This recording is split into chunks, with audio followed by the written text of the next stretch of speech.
Praise the Lord. Aroma T വിയിലെ എല്ലാ മാന്യ ശ്രോതാക്കൾക്കും വേഗം വരുന്ന കർത്താവായ യേശു ക്രിസ്തുവിന്റെ ധന്യ തിരുനാമത്തിൽ വന്ദനത്തെയും സ്വാഗതത്തെയും അറിയിക്കുന്നു.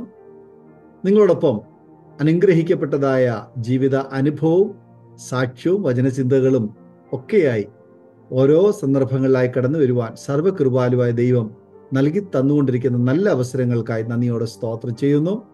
ഇന്ന് അരോമ ടി വിയിലെ പ്രേക്ഷകരോടൊപ്പം സമയം ചിലവഴിക്കുന്നതിന് കർത്താവിൽ അനുഗ്രഹീതനായ പാസ്റ്റർ രമേശ് MC അവർക്ക് നമ്മോടൊപ്പം ജോയിൻ ചെയ്തിട്ടുണ്ട്.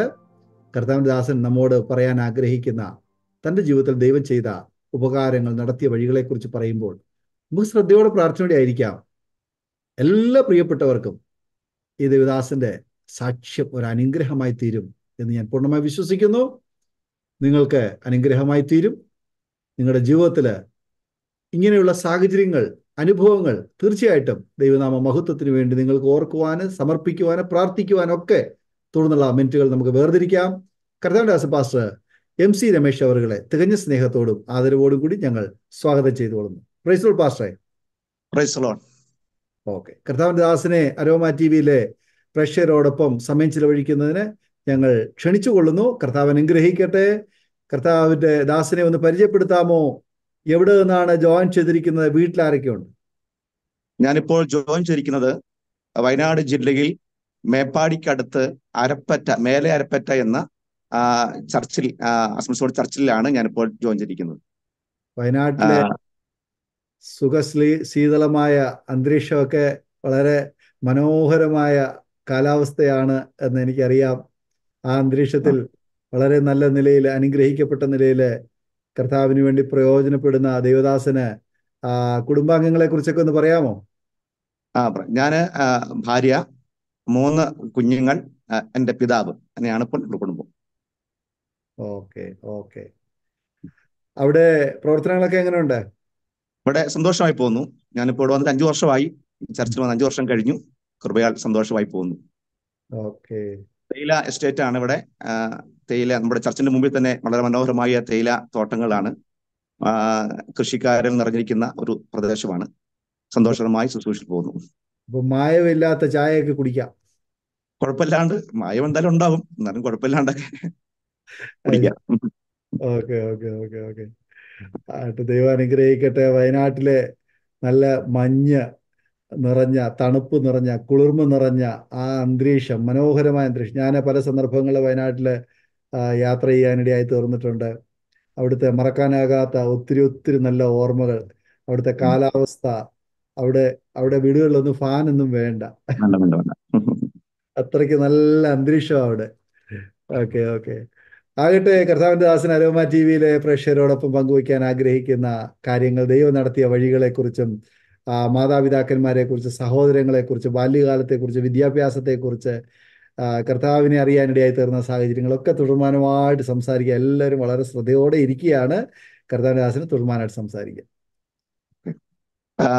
ഞാന് ജനിച്ചു വളർത്തപ്പെട്ടത് വയനാട് ജില്ലയിൽ തന്നെ ഇരുളത്തിനടുത്ത് ചുണ്ടക്കൊല്ലി എന്ന ഒരു കൊച്ചു ഗ്രാമത്തിലാണ് ഞാൻ ജനിച്ചു വളർത്തപ്പെട്ടത്.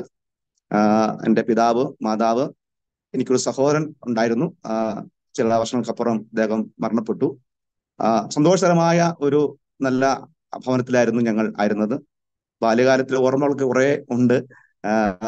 ചെറുപ്രായത്തിലൊക്കെ ഒരു പാവപ്പെട്ട കുടുംബത്തിലാണ് ഞാൻ ജനിച്ചത്. അച്ഛനാണെങ്കിൽ അത്യാവശ്യം നന്നായിട്ട് വെള്ളമൊക്കെ അടിക്കുന്ന ആളാണ്, കുഴപ്പമില്ലാന്നൊക്കെ പോയി. പക്ഷേ വളരെ കഷ്ടവും പ്രയാസവും ഒക്കെ അനുഭവിച്ച ചെറു പ്രായത്തിലൊക്കെ ഉള്ള അനുഭവങ്ങളൊക്കെ ദുഃഖകരമായ അനുഭവങ്ങളൊക്കെ ഉണ്ടായിട്ടുണ്ട്. കാരണം പണിയില്ല സമയം അച്ഛൻ കൂലിപ്പണിക്ക് പോകുന്ന ആളാണ്. പണിയില്ല സമയത്തൊക്കെ ഇഷ്ടംപോലെ ദാരിദ്ര്യങ്ങളൊക്കെ അനുഭവിച്ചിട്ടുണ്ട്. ഞാനിങ്ങനെ ചിന്തിക്കുകയായിരുന്നു, ചെറുപ്രായത്തിലൊക്കെ ഒരാഴ്ചത്തോളമൊക്കെ ഇങ്ങനെ ചെമ്പിന്റെ താളും ചേനയൊക്കെ മാത്രം പറമ്പിൽ ചേനയും ചെമ്പൊക്കെ ഉള്ളതുകൊണ്ട് അങ്ങനെ കഴിച്ചു പോയ അനുഭവമുണ്ട്. അങ്ങനെ അത് പിന്നെ തന്നെ ഞാൻ ചെറുപ്രായത്തിൽ തന്നെ ഞങ്ങള് ഈ ഹൈന്ദവ കുടുംബത്തിനാണ് ഞാൻ വിശ്വാസത്തിൽ വന്നത്. ചെറുപ്രായം മുതലേ ആ ഒരു ഭക്തിയിലും പ്രാർത്ഥനയിലും ഒക്കെയാണ് ഞങ്ങൾ. കാരണം എൻ്റെ അമ്മയുടെ ആങ്ങള, അദ്ദേഹം ഒരു ആശാനാണ്. ഈ അമ്മാങ്കോടം ആടാനും അതുപോലെ ഉടുക്കുകൂട്ടൊക്കെ പഠിപ്പിക്കുന്ന ഒരു ആശാനാണ്.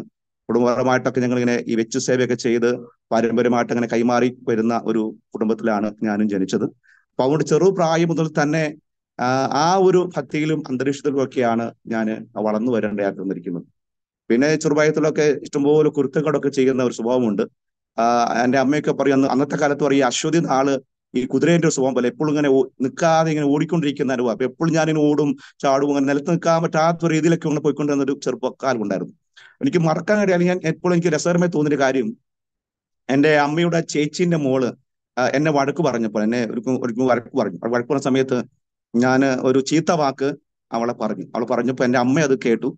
എൻ്റെ അമ്മ ഈ കേട്ട ആ സമയത്ത് തന്നെ എന്നെ കൈക്ക് പിടിച്ചുകൊണ്ട് ഞങ്ങളുടെ കൊച്ചു റൂമിന്റെ അകത്തേക്ക് പോയിട്ട് ഒരു തീ ഇങ്ങനെ കത്തിക്കൊണ്ട് തീക്കൊള്ളി എടുത്ത് എൻ്റെ ചുണ്ടിൽ വെച്ചു.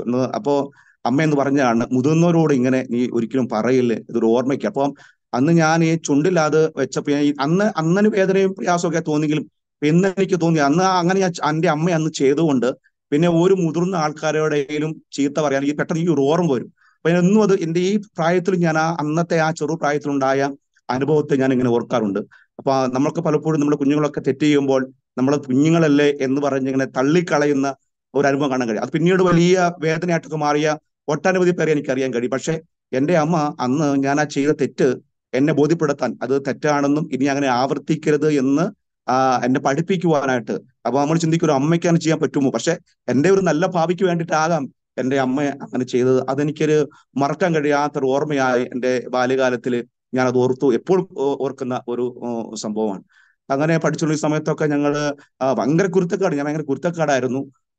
പഠിക്കാൻ ഭയങ്കര മോശക്കാരനാണ്. പഠിക്കുക എന്ന് പറഞ്ഞാൽ പഠനം എനിക്ക് അത്ര താല്പര്യമേ ഇല്ല. അന്ന് ഈ സ്പോർട്സ്, ആർട്സ്, ഡാൻസ്, നാടകം അങ്ങനെയൊക്കെയുള്ള കാര്യങ്ങൾക്ക് വേണ്ടിയിട്ടാണ് കൂടുതൽ സമയം ചെലവഴിച്ചത്.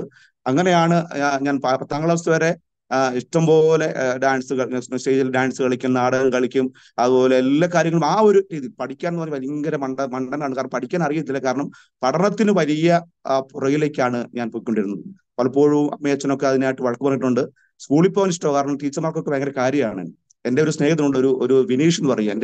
ഞങ്ങൾ ഒരുമിച്ചാണ് പഠിച്ചു വളർന്ന് 10ാം ക്ലാസ് വരെയൊക്കെ ഞങ്ങൾ ഒരുമിച്ചാണ്, ശേഷമൊക്കെ ഞങ്ങൾ ഒരുമിച്ചാണ്. അപ്പൊ ഞാൻ എന്ത് കാര്യത്തിനും എവിടെയും ഞാൻ ഉണ്ടാവും. എൻ്റെ അച്ഛനും അമ്മയൊക്കെ പറയും, അവർ ചെണ്ടപ്പുറത്ത് കോലുക്കുന്നതൊക്കെ അവർ പോവും. കാരണം എന്ത് കുരുത്തക്കേടും ഞങ്ങൾ മുമ്പിൽ ഉണ്ടാവും. എണ്ണ പറയാത്ത ഒരു ഇരട്ട സഹോദരങ്ങളെ പോലെയാണ് ഞാനും എൻ്റെ സ്നേഹിത ബിനീഷും വളർന്നു വന്നിരിക്കുന്നത്. സ്കൂളിലൊക്കെ ആണെങ്കിലും ഇങ്ങനെ പോകും. പിന്നെ ഒരു കാര്യം എന്ന് വെച്ചാൽ, ഞാൻ ഒരിക്കൽ ഒരു ഡാൻസ് കളിച്ച്, ഇങ്ങനെ സ്റ്റേജിൽ ഡാൻസ് കളിച്ച് ഞാനും എൻ്റെ കുട്ടികളോട് ഡാൻസ് കളിച്ച് ഞാൻ പെൺവേഷം കെട്ടി ഡാൻസ് കളിച്ച് ഞാനിങ്ങനെ പുറത്തേക്ക് ഇറങ്ങിയപ്പോൾ എന്നെ പഠിപ്പിച്ച എൻ്റെ സാറ്, അദ്ദേഹം ആ ഡാൻസ് ഇഷ്ടപ്പെട്ടുകൊണ്ട് വേഗം വന്നിട്ട് നന്നായി എന്ന് പറയാൻ വേണ്ടി എന്റെ കൈക്ക് പിടിച്ചപ്പോൾ ഞാൻ ഈ തലമുടി ഈ വിഗ് വെച്ചിരിക്കുന്ന, അപ്പൊ അതിന്റെ ഒരു തുമ്പ് എന്റെ വായിക്കകത്ത് പോയി. ഞാൻ പെട്ടെന്ന് സാറ് പറയലും ഞാൻ തുപ്പലും ഒരുമിച്ചാണ്. അപ്പൊ സാറ് ഓർത്ത് സാറിന് ഞാനങ്ങ് അപമാനിച്ചതാണെന്ന് ചിന്ത വന്ന് സാറിന് ഭയങ്കര വിഷമായി പോയി. അപ്പൊ എനിക്ക് ഭയങ്കര വേദനയായി. ഞാൻ സാറിന് ക്ഷമ പറഞ്ഞു, സാറേ അങ്ങനെയല്ല, ഞാൻ ഇങ്ങനെ ഇത് സംഭവിച്ചു പോയതാണെന്ന് പറഞ്ഞു. സാർ എനിക്കൊരു സമ്മാനമൊക്കെ ആയിട്ട് വന്നേ. അതിനുശേഷം സ്കൂളിൽ നിന്നും ആ സമ്മാനം ക്ലാസ്സിൻ്റെ അകത്ത് സമ്മാനം തന്നു. പക്ഷെ സാർ പറഞ്ഞു, എനിക്കിനൊരു വേദന ഉണ്ടായി, രമേശ് ഇങ്ങനെ ചെയ്തു എന്ന് പറഞ്ഞു. അപ്പോൾ ഞാൻ അപ്പോഴും സാർ പറഞ്ഞു, സാറേ ഞാൻ അങ്ങനെയല്ല, ഞാൻ അറിഞ്ഞുകൊണ്ട് ചെയ്തതല്ല, ഇങ്ങനെ ഒരു സാഹചര്യത്തിൽ അങ്ങനെ പറ്റിപ്പോയതാണെന്ന് പറഞ്ഞ് അതൊക്കെ ഒരു രസകരമായി ഇന്ന് ഞാനൊക്കെ ഓർക്കും. സാറ് അങ്ങനെ പറഞ്ഞതും ചെയ്തതും ഒക്കെ ഞാനിങ്ങനെ ഓർക്കുന്ന ഒരു അനുഭവമുണ്ട്. അത് മാത്രമല്ല, എൻ്റെ ചെറുപ്രായം മുതൽ തന്നെ ഞങ്ങൾ അമ്പലമായിട്ടൊക്കെ നല്ല ബന്ധത്തിൽ. ഞാനും എൻ്റെ ഒരു അമ്മാവൻ്റെ മോനുണ്ട്, അവനും ഞങ്ങൾ എന്നും എല്ലാ ദിവസവും അമ്പലത്തിൽ പോകും. ഒരു ദിവസം പോലും വൈകുന്നേരം ഒരു ദിവസം പോലും അമ്പലത്തിൽ നിന്ന് പോകാത്ത ഒരു ദിവസമില്ല. എത്ര മഴയും എത്ര തണുപ്പും എന്തെല്ലാം പ്രശ്നം ഉണ്ടെങ്കിലും ഞങ്ങൾ അവിടുത്തെ ആ ശാന്തി പറയും, നിങ്ങളുടെ വിശ്വാസം ഭയങ്കരമാണല്ലോ, നിങ്ങൾ ഇത്ര ത്യാഗം സഹിച്ചുകൊണ്ട്, എത്ര മഴയാണ് വയനാട്ടിലെ മഴയൊക്കെ ആ സമയത്തൊക്കെ ഞങ്ങളുടെ എന്റെ ചെറുപ്പത്തിലൊക്കെ ഭയങ്കര മഴയും തണുപ്പൊക്കെ, പക്ഷെ അതൊന്നും ഞങ്ങൾ വകവെക്കാതെ ഞങ്ങൾ ഇങ്ങനെ അമ്പലത്തിൽ പോകും. അതുപോലെ തന്നെ വർഷം എൻ്റെ അമ്മാവനെ ആശാനായതുകൊണ്ട് ഈ കെട്ടുമുറുക്കിന് കാര്യങ്ങളും അതുപോലെ ഈ ഉടുക്ക് കൂട്ടുന്ന കാര്യങ്ങളൊക്കെ ഉണ്ട്. അങ്ങനെ ഞങ്ങൾ ഭജനയ്ക്കും കാര്യങ്ങളൊക്കെ ആയിട്ട് എല്ലാ ദിവസവും അമ്പലത്തിൽ പോവുകയും, ഈ ശബരിമല സമയമൊക്കെ ആയിക്കഴിഞ്ഞാൽ ഞങ്ങൾക്ക് ഭയങ്കര സന്തോഷമാണ്. അപ്പൊ അവിടെ ഞാനാണ് ഈ കുടം കൊട്ടുക, കിഞ്ചറ കൊട്ടുക, അതുപോലെ ഈ ശാസ്താംപാട്ടുള്ള സമയത്ത് ശാസ്താംപാട്ടിന് അമ്മമാരുടെ കൂടെ പോവുക. അങ്ങനെയൊക്കെയുള്ള നല്ല അനുഭവങ്ങൾ അന്ന് അവിടെ ഉണ്ടായിരുന്നു. അമ്പലത്തിൽ ഒന്നും പോകും, എല്ലാ കാര്യവും ചെയ്യും. ശബരിമലയ്ക്ക് മാലയിട്ട് ശബരിമലയ്ക്ക് പോകും. അപ്പൊ ആ സമയത്തൊക്കെ അങ്ങനെ ഒരു നല്ല അനുഭവത്തിൽ കൂടെ പോയ നല്ല ബാല്യകാലം ഞാൻ ഓർക്കാറുണ്ട്. എൻ്റെ അച്ഛനാണെങ്കിലും മദ്യപിക്കുമ്പോൾ മാത്രം ഭയങ്കര പ്രശ്നക്കാരനാണ്, അല്ലാത്ത ഭയങ്കര സ്നേഹമാണ്. എൻ്റെ അമ്മ, എൻ്റെ ചേട്ടൻ എന്ന് പറഞ്ഞാൽ ഞങ്ങളൊരു ചേട്ടനെ പോലെ സ്നേഹിതന്മാരെ പോലെയാണ് ഞങ്ങൾ വളർന്നത്. സന്തോഷകരമായ ഒരു നല്ല അനുഭവത്തിൽ കൂടിയാണ് എൻ്റെ ബാല്യകാലം കടന്നുപോയത്. എൻ്റെ പഠനം 10ാം ക്ലാസ് കൊണ്ട് തന്നെ എൻ്റെ പഠനം ഞാൻ നിർത്തി. കാരണം 10ാം ക്ലാസ് പരീക്ഷ എഴുതുന്ന സമയത്ത് എനിക്കറിയാം തോറ്റുപോകുന്ന എനിക്ക് നല്ല ഉറപ്പുള്ളതുകൊണ്ട് ഞാൻ അന്ന് ഇങ്ങനെ ആ പരീക്ഷയുടെ കുറച്ച് തൊട്ട് മുമ്പ് ഇങ്ങനെ ഓർത്ത് എന്തെങ്കിലും ഒരു പ്രശ്നം വന്നാൽ ആ പേര് പറഞ്ഞ് പരീക്ഷയ്ക്ക് ഒഴിവാകാമല്ലോ എന്നുള്ള ചിന്തയിലൊക്കെ ഇരുന്നൊരു കാലമുണ്ട്. അപ്പോൾ ആ സമയത്താണ് എൻ്റെ വിരളില് ഒരു നെഗക്കുത്ത് വന്ന് നെഗം പഴുത്തു. അപ്പൊ അത് എന്താ, ഈ അച്ഛൻ ഇച്ഛിച്ചതും പാല് വൈദ്യം കൽപ്പിച്ചതും പോലെ തോന്നിയ പോലെ ആ പേരിൽ ഞാൻ പരീക്ഷ എഴുതാതെ ഇരുന്നു. അങ്ങനെ 10ാം ക്ലാസ് വരെ പഠനം പൂർത്തീകരിച്ചു. പിന്നെ പഠിക്കാൻ പോയില്ല. ഇപ്പോ അതിൻ്റെ ഒക്കെ ഒരു വേദന തോന്നാറുണ്ട്. കാരണം അന്നൊക്കെ പഠിച്ചിരുന്നെങ്കിൽ എന്നൊരു ചിന്ത ഇപ്പോൾ നമുക്ക് വരാറുണ്ട്. കാരണം ആ പഠിക്കുന്ന സമയത്ത് അതിന്റെ ഗൗരവമോ അല്ലെങ്കിൽ മുന്നുള്ള ഭാവിയെ കുറിച്ചും ചിന്തിക്കുന്നത് എങ്ങനെയെങ്കിലുമൊക്കെ സ്കൂളിൽ നിന്ന് ഒന്ന് ഒഴിവാകുന്നുള്ള ഒരു ചിന്തയായിരുന്നു എൻ്റെ ചെറുപ്പകാലത്ത് ഉണ്ടായിരുന്നത്. അങ്ങനെ പിന്നെ പണികൾക്ക് കാര്യങ്ങളൊക്കെ ആയിട്ട് പോയി. അങ്ങനെ പോകുന്ന സമയത്ത് എനിക്ക് വിശ്വാസത്തിലേക്ക് വരാനുണ്ടായ ഒരു കാരണം എന്ന് പറഞ്ഞത്, ഞാൻ പറഞ്ഞല്ലോ എൻ്റെ അച്ഛൻ നല്ല മദ്യപാനിയാണ്. അമ്മ കൂലിപ്പണിക്ക്, എൻ്റെ അച്ഛനും അമ്മയും കൂലിപ്പണിക്ക് പോയിട്ടാണ് വളർത്തിക്കൊണ്ടിരുന്നത്. എൻ്റെ ചേട്ടൻ അവൻ എല്ലാവർക്കും ഭയങ്കര ഉപകാരി, എല്ലാ കാര്യങ്ങൾക്ക് വേണ്ടിയിട്ട് അവൻ ഇങ്ങനെ ഓടി നടക്കും. പ്രായത്തെക്കാൾ കൂടുതലുള്ള ഒരു വളർച്ചയൊക്കെ ഉണ്ടായിരുന്നു. അപ്പോൾ അവന്റെ ചില സ്നേഹിതന്മാര് ഏതൊക്കെയോ വലിയ വിഷയത്തിൽപ്പെട്ട് അവര് ആത്മഹത്യക്ക് വേണ്ടി ശ്രമിച്ചു. അങ്ങനെ ഇവരെ നോക്കാൻ ആരുമില്ല സമയത്ത് ഇവൻ അവരെ പോയി നോക്കി അവരെ ശുശ്രൂഷിക്കുകയൊക്കെ ചെയ്തു. അങ്ങനെ അവരുടെ വലയിൽ ഇവൻ അകപ്പെട്ടു. പിന്നീട് എന്തൊക്കെയോ പ്രശ്നം, അവരുടെ എന്തോ രഹസ്യങ്ങളൊക്കെ ഇവന് അറിയാവുന്നതുകൊണ്ട് അത് പുറത്തുവിടാതിരിക്കാൻ വേണ്ടിയിട്ട് ഇവര് 3 പേരും കൂടെ മരിക്കാന്ന് തീരുമാനിച്ച് ഇവനെ മാത്രം വിഷം കൊടുത്ത് എൻ്റെ ചേട്ടൻ 18ാമത്തെ വയസ്സിൽ മരണപ്പെട്ടു. ആത്മഹത്യ ചതിച്ചതാണ്. അങ്ങനെ അത് എൻ്റെ കുടുംബത്തിൽ വലിയൊരു തകർച്ചയായിട്ട് മാറി. എൻ്റെ അമ്മ എൻ്റെ ചേട്ടൻ്റെ മരണം താങ്ങാൻ കഴിയാതെ ഒരു മാനസികമായ വശത്തിലേക്ക് എൻ്റെ അമ്മ മാറ്റപ്പെട്ടു. ആഹാരം കഴിക്കാതെ ഒരു വീടിന്റെ മൂലയ്ക്ക് അമ്മ എപ്പോഴും ഇരിക്കും, കരയും. എൻ്റെ അച്ഛനാണെങ്കിൽ മദ്യപാനം പിന്നെ അധികമായി ഈ എൻ്റെ ചേട്ടന്റെ കൂട്ടുകാരെ കൊല്ലു എന്ന് പറഞ്ഞപ്പോഴും കത്തിയൊക്കെ ആയിട്ട് അങ്ങനെ പ്രയാസമായി. അങ്ങനെ വലിയ തകർച്ചയിലേക്ക് ഞങ്ങളുടെ കുടുംബം പോയി. ഞാനാണെങ്കിലും ചെറുപ്പം മുതലേ എനിക്ക് ശാരീരികമായ ചില രോഗത്തിന്റെ പ്രയാസം ഉണ്ടായിരുന്നു. അപ്പൊ അതിനുവേണ്ടി ഇഷ്ടംപോലെ മരുന്ന് കഴിക്കുകയും അതുപോലെ അമ്പലങ്ങളിൽ പോവുകയൊക്കെ ചെയ്യും. അപ്പൊ ഞാൻ അമ്മങ്ങളൊക്കെ ആടുമ്പോൾ ഞാൻ ചിന്തിക്കുന്ന ഈ അമ്മങ്ങളൊക്കെ ആടി ചെന്ന് കഴിയുമ്പോൾ തീർച്ചയായിട്ടും ഞാൻ സേവിക്കുന്ന അല്ലെങ്കിൽ ആ ദൈവം എന്നെ സൗഖ്യമാക്കുന്നൊക്കെ ചിന്തിച്ചുകൊണ്ട്, പക്ഷെ ഈ അമ്മങ്ങളൊക്കെ ആടി ഞാൻ വരുമ്പോൾ പിന്നീടും ഇരട്ടിയായ വേദനയും പ്രയാസവും ഒക്കെ അനുഭവിക്കാറുണ്ട്. ശബരിമലയ്ക്ക് മാലയിട്ട് വിഷയങ്ങൾക്ക് ഒരു വീടിന് വേണ്ടി മാലയിട്ട് പോയ അനുഭവമുണ്ട്. പക്ഷെ അവിടെ ഒന്നും എൻ്റെ ഈ വിഷയങ്ങൾക്കൊരു പരിഹാരം വരുവാനായിട്ട് കഴിഞ്ഞില്ല. അങ്ങനെ ഈ ചേട്ടന്റെ മരണം, അച്ഛന്റെ ഈ മദ്യപാനം, കുടുംബത്തിൽ വന്ന ഒരു സ്വസ്ഥതയും സമാധാനമില്ലാത്ത അവസ്ഥ, അതുകൊണ്ട് 2-3 സിനിമ ക്രൂസും കണ്ട് ഞാൻ രാത്രി മുഴുവൻ അങ്ങനെയൊക്കെ പോകുന്ന ഒരു കാലത്തിലേക്ക് ഞാൻ മാറ്റപ്പെട്ടു. ഞാൻ ചിന്തിക്കുകയായിരുന്നു, ഒരു ചെറുപ്പത്തിൽ ഞാൻ വീട് കളിക്കാറ്. ചെറുപ്പത്തിൽ കൂട്ടുകാർ അങ്ങനത്തെ കൂട്ടുകാരായതുകൊണ്ട് വീട്ടിലൊന്നും അറിയാതെ അച്ഛന്റെ പോക്കറ്റിൽ നിന്ന് വീഡിയോ എടുത്ത് ഒളിച്ചിരുന്ന് വലിച്ച് അതിലേക്ക് ഒരു അടിമയായിട്ട് മാറി. പിന്നീട് ഇങ്ങനെ അത് വിട്ടു. പിന്നെ കുടി എന്നൊക്കെ പറഞ്ഞാൽ, മദ്യപാനം എന്ന് പറഞ്ഞാൽ അതിലേക്ക് എത്തിയില്ല. കാരണം ചെറുതായിട്ടൊക്കെ ടേസ്റ്റൊക്കെ കുടിക്കാൻ തുടങ്ങിയപ്പോഴേക്കും എൻ്റെ കർത്താവിനെ ഞാൻ അറിഞ്ഞു. ഞാൻ ചിന്തിക്കുകയാണ്, ഇന്ന് കർത്താവിനെ അറിഞ്ഞില്ലായിരുന്നു ചിലപ്പോൾ ഒരു മദ്യപാനിയായിട്ട് ചിലപ്പോൾ മാറിയാനെ, അല്ലെങ്കിൽ ലോകത്തുനിന്ന് പോലും വിട പറഞ്ഞു പോകേണ്ട അനുഭവം ഉണ്ടാകാനെ. എന്നാൽ കർത്താവിന് എന്നെക്കുറിച്ച് വലിയ പദ്ധതി ഉള്ളത് കൊണ്ട് അവന്റെ വായിക്കുന്നുള്ളൂ, അമ്മയുടെ ഉദരത്തിൽ ഉരുവായപ്പോൾ മുതലേ ഞാൻ നിന്നെ കണ്ടിരിക്കുന്നു എന്ന വചനപ്രകാരമാകാം എൻ്റെ കർത്താവ് അതിലേക്കൊന്നും പോകാതെ കർത്താവിനെ നല്ല പ്രായത്തിൽ അറിയാൻ എനിക്ക് ഭാഗ്യമൊരുക്കി. ഞാൻ പറഞ്ഞത്, ഇങ്ങനെ വളരെ ദുഃഖത്തോടെ പോയ സമയത്ത് എനിക്ക് അൾസറിന്റെ അസുഖം, വയറുവേദനയായിരുന്നു. കുറെ മരുന്നുകൾ കഴിച്ചു. ഒരു ദിവസം ഏകദേശം 8 രൂപയാണ് ഒരു ഗുളികയ്ക്ക് വില. അങ്ങനെ മരുന്ന് കഴിച്ചു, മാറി ഡോക്ടർമാരെ കണ്ടു, ഒരു കുറവുമില്ല. നേർച്ചകൾ, അതുപോലെ അമ്പലങ്ങളിൽ പ്രാർത്ഥനകളൊക്കെ നടത്തി ഒരു മാറ്റവും വന്നില്ല. അപ്പൊ അങ്ങനെയാണ് എൻ്റെ വിശ്വാസം വരാനുള്ള ഒരു കാരണം എന്ന് പറയുന്നത്. എൻ്റെ അമ്മായി, ഈ ഏറ്റവും മൂത്ത അമ്മാവന്റെ ഈ പുതുക്കൂട്ടൊക്കെ നടത്തുന്ന അമ്മാവനൊക്കെയാണ് എന്ത് പ്രയാസമൊക്കെ ഉണ്ടായി. അമ്മായി ആത്മഹത്യ ചെയ്യാനായിട്ടുള്ള ഒരു ഇത് ചെയ്തു. ഒരു ആത്മഹത്യ ചെയ്യാൻ വേണ്ടിയിട്ടുള്ള അമ്മായി ഇങ്ങനെ ഒരുക്കപ്പെട്ടു. അമ്മായി ഇങ്ങനെ ഇനി ജീവിച്ചിട്ട് കാര്യമില്ല. അമ്മായി ഒരു മരമൊക്കെ കണ്ടു, മരിക്കാനുള്ള കയറൊക്കെ എടുത്ത്, തൂങ്ങിച്ചാനുള്ള കയറൊക്കെ എടുത്ത് വെച്ച് അങ്ങനെ ഇരിക്കുക. അപ്പൊ നേരെ വെളുക്കാറായ സമയത്ത് അമ്മായി നന്നായി മുറുക്കും.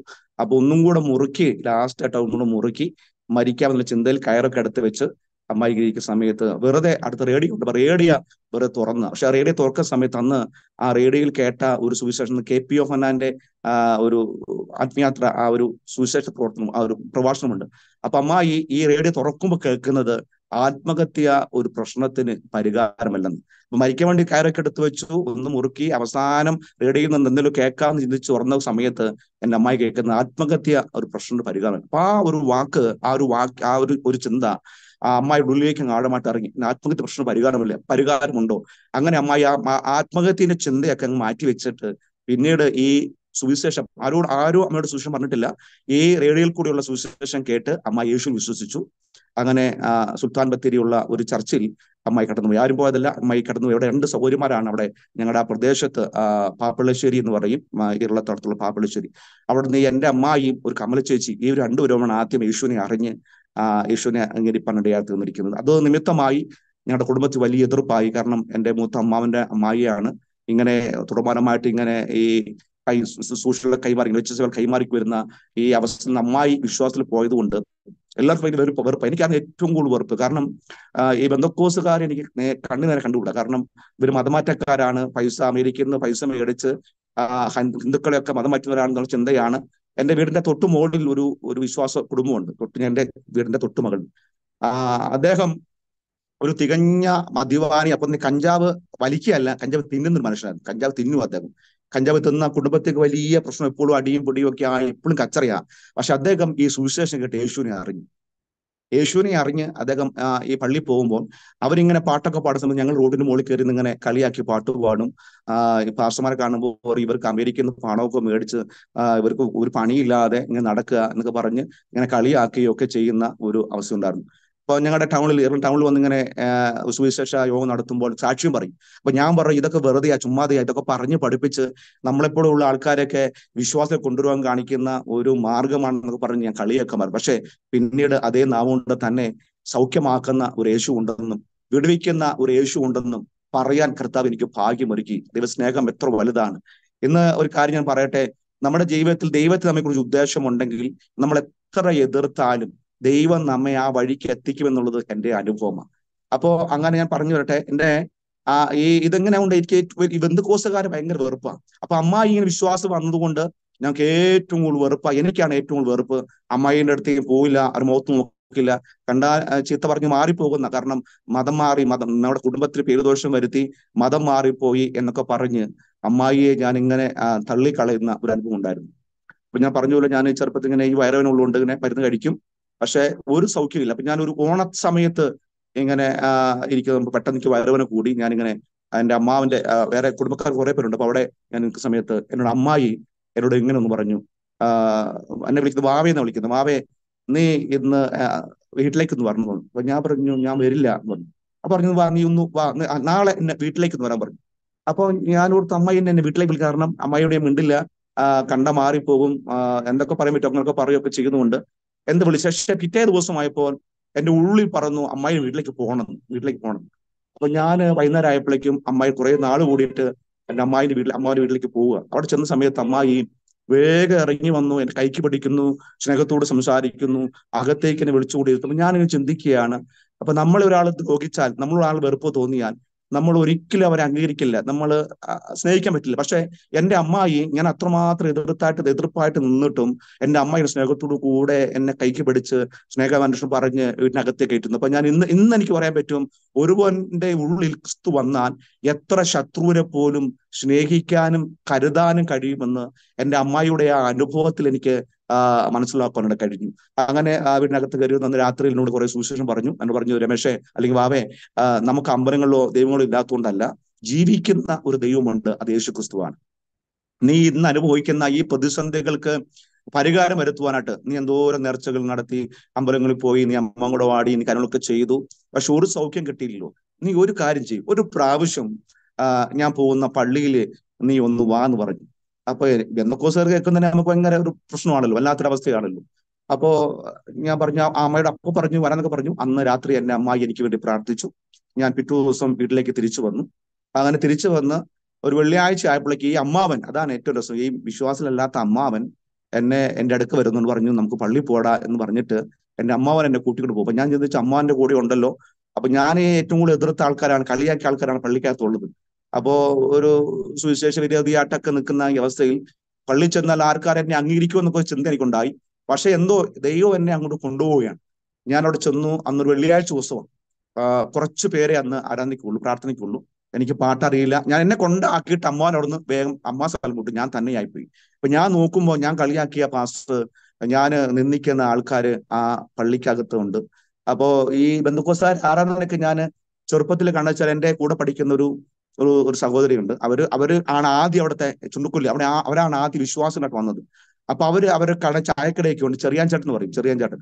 അപ്പൊ അവരിങ്ങനെ അവിടെ ഈ പാസ്റ്റർമാർ വന്ന് ഇങ്ങനെ ആരാധിക്കുകയും പ്രാർത്ഥിക്കുകയും, ഞങ്ങൾ റോട്ടിൽ നിൽക്ക്, അന്ന് ചെറുതാ, റോട്ടിൽ നിന്ന് കാണും. ഇവരിങ്ങനെ കൈയും കാലൊക്കെ ഇട്ട് ഇങ്ങനെ പോക്കുന്നു, ഒച്ച ഉണ്ടാക്കുന്നു, അന്യഭാഷ വരുന്നു. അപ്പൊ ഞങ്ങളിത് പുറത്തുനിന്ന് ഭയങ്കര രസമാണ് അത് കാണാൻ. അപ്പൊ ഞങ്ങൾ ഇങ്ങനെ കളിയാക്കി ചിരിച്ചൊക്കെ പോകും. അപ്പൊ അങ്ങനെ ഒരു കാഴ്ച ഞാൻ കണ്ടിട്ടുണ്ട്. പക്ഷെ അന്ന് ആ കണ്ട കാഴ്ച പിന്നീട് ദൈവം എന്നെ കൂടെ ചെയ്ത് ഓർക്കുമ്പോൾ ഞാൻ ദൈവത്തെ നന്ദിയോടെ സ്തുതിക്കുകയാണ്. അന്ന് എനിക്കത് വെറുപ്പായി തോന്നി, ഒരു മണ്ടത്തരമായിട്ടൊക്കെ തോന്നി. പക്ഷെ പിന്നീട് ദൈവം അതേ സ്ഥാനത്ത് എന്നെ കൊണ്ടുവരാൻ തോന്നി. അപ്പൊ ഞാനിങ്ങനെ പള്ളി കയറി കുറച്ച് സമയം ആ പാസ്റ്ററിന്റെ കാര്യങ്ങൾ ചോദിച്ചിരുന്നു. അവിടെ അവർ പ്രാർത്ഥിക്കാൻ തുടങ്ങി. അപ്പൊ എനിക്ക് കൈയടിക്കാൻ അറിയില്ല. കൈയടി എന്താ, കയ്യിൽ തന്നെ അവരടിക്കുന്ന പോലെ അടിക്കാനോ പാടാനോ ഒന്നും അറിയത്തില്ല. ഞാൻ നോക്കി ഒരു പാട്ടുപാടി ആരാധിച്ച ശേഷം വിഷയങ്ങൾ പറഞ്ഞ് പ്രാർത്ഥിക്കുമ്പോൾ ഞാൻ കണ്ട ഒരു കാഴ്ച, എന്റെ പേര് പറഞ്ഞ്, എന്റെ വിഷയം പറഞ്ഞ്, എന്റെ അന്നത്തെ അവസ്ഥ പറഞ്ഞ്, എന്റെ അവിടുത്തെ ആ ദൈവസഭയിലെ സാന്തോമസ് എന്നാണ് എന്റെ ദേവാസന്റെ പേര്, ആ പാസ്റ്റർ ഇങ്ങനെ കരഞ്ഞു പ്രാർത്ഥിക്കുക. അവിടുത്തെ കുറച്ചു പേരുള്ളൂ, അവരിങ്ങനെ കരഞ്ഞു പ്രാർത്ഥിക്കുക. അപ്പൊ ഞാനിങ്ങനെ ചിന്തിക്കുകയാണ്, ഞാൻ അമ്പലത്തിൽ പോവുകയാണെങ്കിൽ ഞാൻ ചെയ്യുന്ന കാര്യം, എന്റെ വിഷയം അല്ലെങ്കിൽ നമ്മുടെ വിഷയം, നമുക്കൊരു നന്മ ഉണ്ടാകാനോ നമുക്കിവിടെ ഉണ്ടാകാനോ നമ്മൾ പ്രാർത്ഥിക്കുന്നത്. പക്ഷെ മറ്റുള്ളവരുടെ ദുഃഖം നമുക്ക് വിഷയമല്ല, നമ്മളൊക്കെ അങ്ങനെ പ്രാർത്ഥിക്കാറില്ല. നമ്മുടെ കുടുംബക്കാർക്ക് വേണ്ടി പ്രാർത്ഥിക്കുന്നതല്ലാതെ തകർന്നിരിക്കുന്നവർക്ക് വേണ്ടി ഒന്നും അങ്ങനെ ആത്മാർത്ഥം പ്രാർത്ഥിക്കുന്നത് ഞാൻ കണ്ടിട്ടില്ല. നമ്മൾ നമ്മുടേതായ കാര്യങ്ങൾ പ്രാർത്ഥിച്ചു പോരും. പക്ഷെ ഇവിടെ വ്യത്യസ്തമായ നിലയിൽ എന്റെ പേര് പറഞ്ഞ്, എന്റെ അവസ്ഥ പറഞ്ഞ് ആ ദേവദാസൻ മുഴങ്കാലിരുന്ന് കരഞ്ഞു പ്രാർത്ഥിക്കുന്നു, ജനം കരഞ്ഞു പ്രാർത്ഥിക്കുന്നു. അപ്പൊ എന്റെ കണ്ണുകൾ അറിയാൻ ഇങ്ങനെ ഒഴുകാൻ തുടങ്ങി. ഒരു പ്രത്യേകമായ ഒരു ചൂട് എന്റെ തലയിലേക്ക് ഇറങ്ങി വരികയാണ്. എന്തെന്നില്ലാത്ത ഒരു സമാധാനം, എന്തെന്നില്ലാത്തൊരു ആശ്വാസം. കാരണം രോഗിയായ ചിന്ത, എന്റെ ചേട്ടൻ മരിച്ചു, ഞാൻ ഇനി മരണപ്പെടുവോ, എന്റെ അച്ഛനും അമ്മയ്ക്ക് അനേക മകനാണ്, ഇനി അവരെ നോക്കാൻ കഴിയത്തില്ലേ. അപ്പൊ അങ്ങനെയൊക്കെ ചിന്ത കൊണ്ട് മനസ്സൊക്കെ വല്ലാതെ, അത് ഞാൻ പള്ളിയിലൊക്കെ പോകുമ്പോൾ മുടിയൊക്കെ നീട്ടി ഒരു പെൻസിൽ പോലെ ഒരു വെളുത്ത് പ്രതീക്ഷയ്ക്ക് വകയൊന്നും ഇല്ലാത്ത ഒരു അവസ്ഥയിലാണ് ഞാൻ അന്ന് പള്ളിയിൽ പോകുന്നത്. അപ്പൊ അങ്ങനെ ചെന്ന് ആ പ്രാർത്ഥനയിൽ എന്റെ മേലൊരു ശക്തി ഇറങ്ങി, ഒരു ചൂടിറങ്ങി, പറഞ്ഞറിയിക്കാൻ കഴിയാത്ത ഒരു സമാധാനം, എന്തെന്നില്ലാത്ത എന്താ പറയാൻ പറ്റില്ല, ആ സമാധാനം പറയാൻ പറ്റില്ല. അങ്ങനെ ആ പാസ്റ്റർ സഭ എനിക്ക് വേണ്ടി പ്രാർത്ഥിച്ചു, എന്നെ പറഞ്ഞയച്ചു. അപ്പൊ ഞാൻ വീട്ടിലൊന്ന് പറഞ്ഞ് ഞാനിങ്ങനെ ബന്ധുക്കോസാരെ പള്ളിയിൽ പോയി. എനിക്കെന്ത് സന്തോഷമുണ്ട്. അപ്പൊ അമ്മയ്ക്കൊക്കെ കുറച്ച് വിഷമം, അപ്പനൊക്കെ കുറച്ച് വിഷമം തോന്നി. അപ്പൊ അവരൊന്ന് ഓർത്ത് ഞാൻ പള്ളി ജസ്റ്റ് ഒന്ന് പോയി വരും എന്നുള്ള ചിന്തയിലായിരുന്നേ. അങ്ങനെ എന്ന് പറഞ്ഞു പാസ്റ്റർ പറഞ്ഞു, ഞാൻ ശനിയാഴ്ച നാളെ വീട്ടിലേക്ക് വരുന്നുണ്ട്. അപ്പൊ അതുവരെ പാസ്റ്റർമാർ വീട്ടിൽ കയറില്ല, കാരണം ഞങ്ങൾ ഹിന്ദുക്കളാണ്.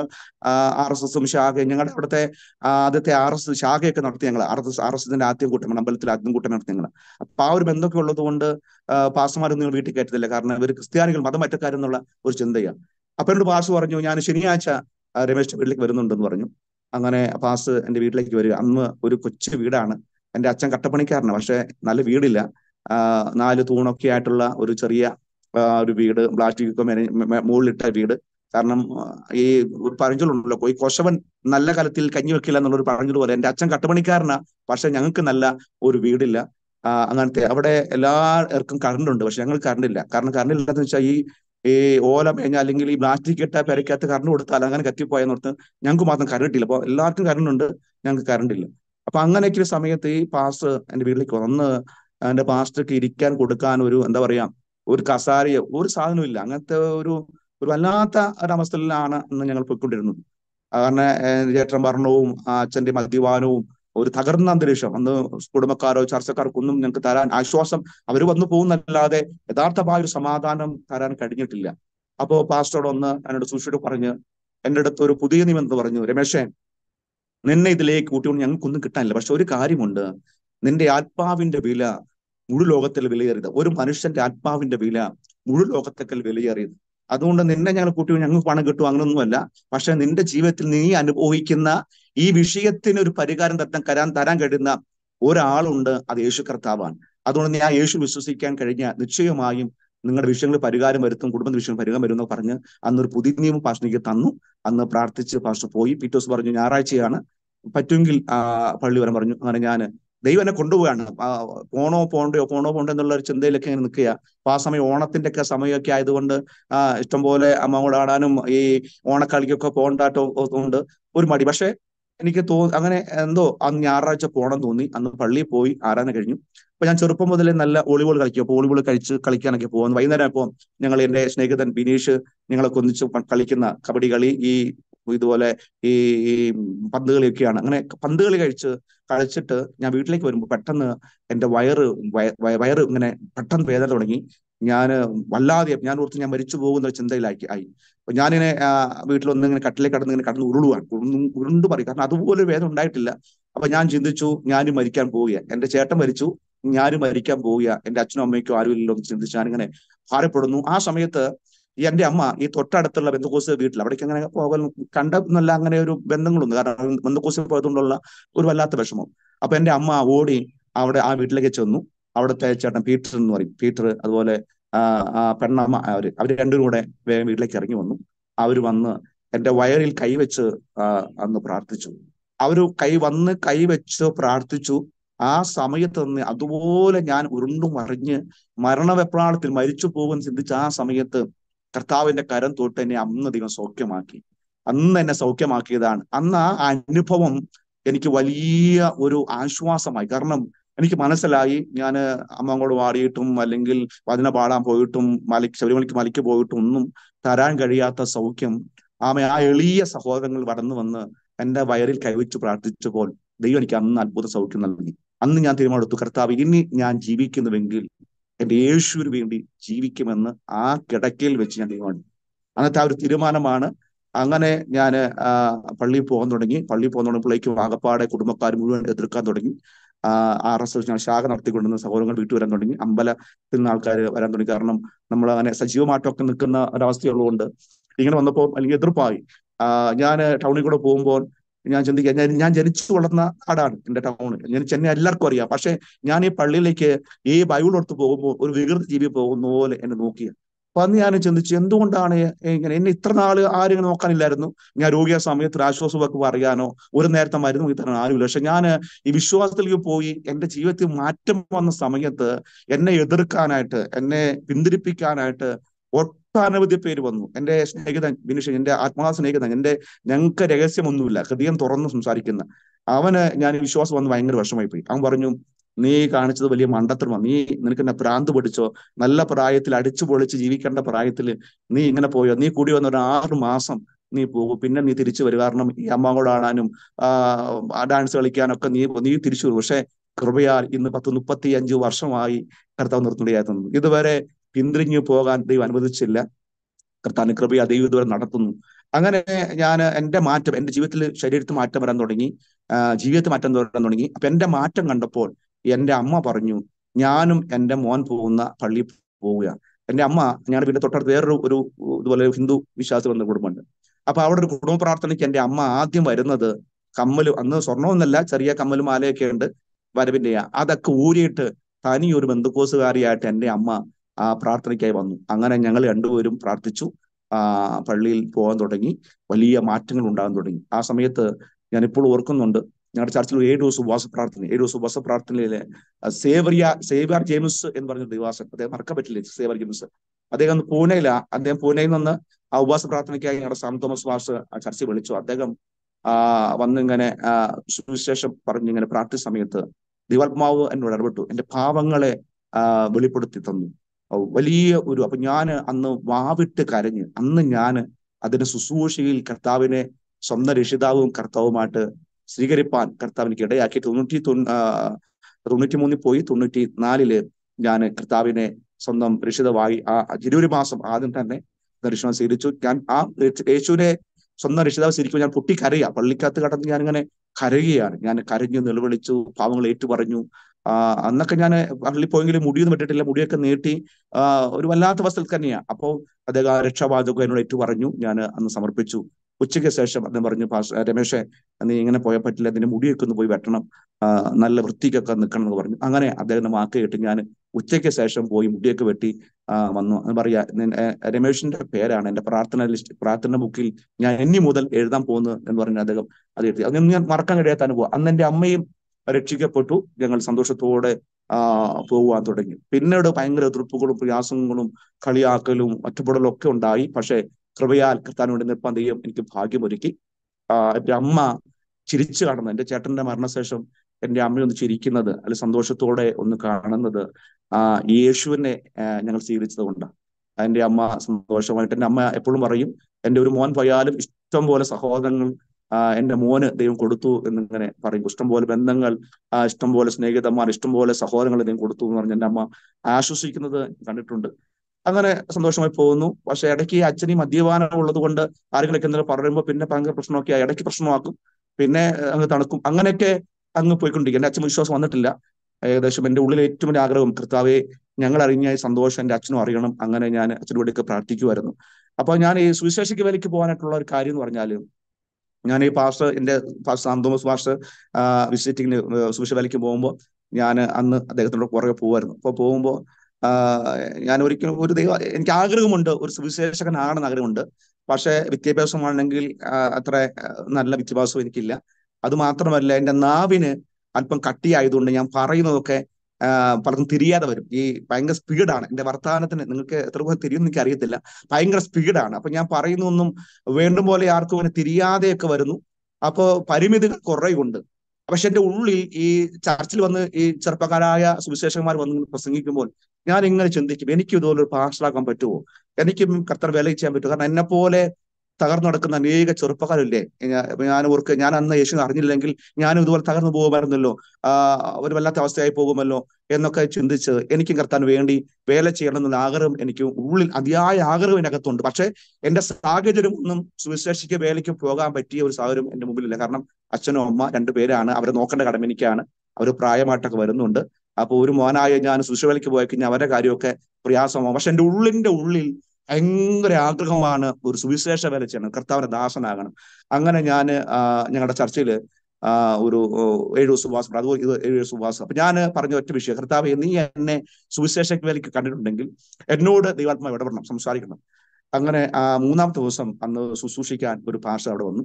അദ്ദേഹം ശുശ്രൂഷിക്കുന്ന സമയത്ത് അദ്ദേഹം ദൂത് പറഞ്ഞു, കർത്താവ് നിന്നെ വേലയ്ക്ക് വേണ്ടി വേർതിരിക്കപ്പെട്ടിരിക്കുകയാണ്, നീ അതിനുവേണ്ടി സമർപ്പിക്കുക പറഞ്ഞു. അപ്പൊ എനിക്ക് ഉറപ്പായി കർത്താവ് എന്നെ വേലയ്ക്ക് വേണ്ടി വിളിച്ചിരിക്കുകയാണെന്ന് ഉറപ്പ് വന്നു. അപ്പൊ എന്റെ പാസ്റ്റർക്കും സാം തോമസ് പാസ്റ്റർക്കും എന്നെ സുവിശേഷ വേലയ്ക്ക് വേണ്ടി വിടണം ആഗ്രഹമുണ്ട്. പക്ഷെ എന്റെ വീടിന്റെ സാഹചര്യം അദ്ദേഹത്തിന് അറിയാത്തത് കൊണ്ട് അദ്ദേഹത്തിന് എന്നോട് പറയാനുള്ള ഒരു മടിയുണ്ട്. അപ്പൊ ഞാൻ ഈ ഉപവാസ പ്രാർത്ഥന കഴിഞ്ഞപ്പോൾ പാസ്റ്റർ പറഞ്ഞു, പാസ്റ്റർ, എനിക്ക് സുവിശേഷ വേലയ്ക്ക് വേണ്ടി പോകണം, ഞാൻ അവനെ ആഗ്രഹിക്കുന്നുണ്ടെന്ന് പറഞ്ഞു. അപ്പൊ എന്നോട് ചോദിച്ചു, പാസ്റ്റർ രമേശൻ, നീ അത് പൂർണ്ണമായ സമർപ്പണത്തോടെയാണോ പറയുന്നത്? അപ്പൊ ഞാൻ പറഞ്ഞു, അങ്ങനെ ആണെന്ന് പറഞ്ഞു. അപ്പൊ അന്ന് കോഴിക്കോട് ട്രിനിറ്റി ബൈബിൾ കോളേജ് ഉണ്ട്, നമ്മുടെ മലബാർ ഡിസ്ട്രിക്റ്റിന്റെ ട്രിനിറ്റി ബൈബിൾ കോളേജ് ഉണ്ട്. അപ്പൊ അവിടേക്ക് എന്നാ പോകാന്ന് പറഞ്ഞ് എന്നെ അയക്കുക. അപ്പൊ ഞങ്ങളുടെ ചർച്ചിൽ വേറെ ഒരു സഹോദരൻ, ഒരു ബിജു എന്ന് പറഞ്ഞ അദ്ദേഹം, ഒരു ക്രിസ്ത്യൻ ബാക്ക്ഗ്രൗണ്ടിൽ നിന്ന് വിശ്വാസം വന്നു. അദ്ദേഹം അച്ഛനാകാൻ വേണ്ടി പള്ളി പോയതാ, അച്ഛനാകാൻ പോയതാ. പക്ഷെ അവിടെ നിന്ന് തന്നെ തിരിച്ചു വന്നു. ഞങ്ങൾ ഒരുമിച്ചാണ് പഠിച്ചത്. അങ്ങനെ ഞങ്ങൾ രണ്ട് വിശ്വാസത്തിൽ വന്നു. ഞങ്ങൾ രണ്ടുപേരും ഒരുമിച്ച് ഇന്റർവ്യൂവിന് പോയി. ആ ഇന്റർവ്യൂ ഒക്കെ പാസ്സായി. അങ്ങനെ ബൾക്കോളിൽ പോകാൻ ഒരു മാസം പുറകിൽ ഉള്ള സമയത്ത് എല്ലാവരും അമ്മമാരൊക്കെ പറഞ്ഞു, നീ പോയ എങ്ങനെ, കാര്യങ്ങൾ എങ്ങനെയാണ് എന്നൊക്കെ ചോദിച്ചു. ഭയങ്കര ഞാൻ ചിന്തിച്ചു, ഞാൻ പോയ എങ്ങനെയാ, വീട്ടിലെ കാര്യം എങ്ങനെയാ എന്നൊക്കെ ചിന്തിച്ച് ഞാൻ വല്ലാതെ ഭാരപ്പെട്ടു. നീ പോകണ്ടോ എന്നുള്ള ഒരു ഭയങ്കര പുറകിലേക്ക് എന്നെ ഇങ്ങനെ വലിക്കുന്ന പോലെ തോന്നി. അപ്പൊ ഞാൻ ഇങ്ങനെ പ്രാർത്ഥിച്ചു, കർത്താവ്, എന്താ ഞാൻ ചെയ്യണ്ടേ? അന്നേരം കർത്താവിനോട് പറഞ്ഞ ഒറ്റ കാര്യം ഇതാണ്, ആദ്യം നീ എന്റെ രാജ്യവും നീതിയും അന്വേഷിക്കുക. ആ ഒറ്റ വാക്ക്, ഒരു പദം എന്റെ കാതിൽ കേൾക്കുക. ഞാൻ ചിന്തിച്ചു, മറ്റൊന്നും ചിന്തിക്കുക. കർത്താവ് പറഞ്ഞു, ദൈവമേ, ഇനി ഞാൻ തിരിഞ്ഞു നോക്കുന്നില്ല, ഞാൻ ആദ്യം അങ്ങയ്ക്ക് വേണ്ടി നിൽക്കാൻ തയ്യാറാകുന്നു പറഞ്ഞു. ഞാൻ സമർപ്പിച്ചു. എന്നെ ബൈബിൾ സ്കൂളിലേക്ക് എന്റെ പാസ്റ്റർ കൊണ്ടയാക്കി. അവിടെ ചെന്നു. അവിടെ ചെന്നപ്പോൾ ഞാൻ എൻ്റെ ചെന്ന് പറഞ്ഞാൽ നമ്മൾ സൺഡേ സ്കൂൾ പഠിച്ചിട്ടൊന്നുമില്ല. എൻ്റെ ചിന്ത മുഴുവൻ അവിടെ ചെന്ന് ആ ബൈബിൾ പഠനമാണ്, അനുഗ്രഹമായ സന്തോഷമാണ്. പക്ഷെ അവിടെ ചെന്ന് കഴിഞ്ഞപ്പോൾ ചിന്തിച്ചവർക്ക് വിരോധമായിട്ടാണ് എല്ലാ കാര്യങ്ങളും.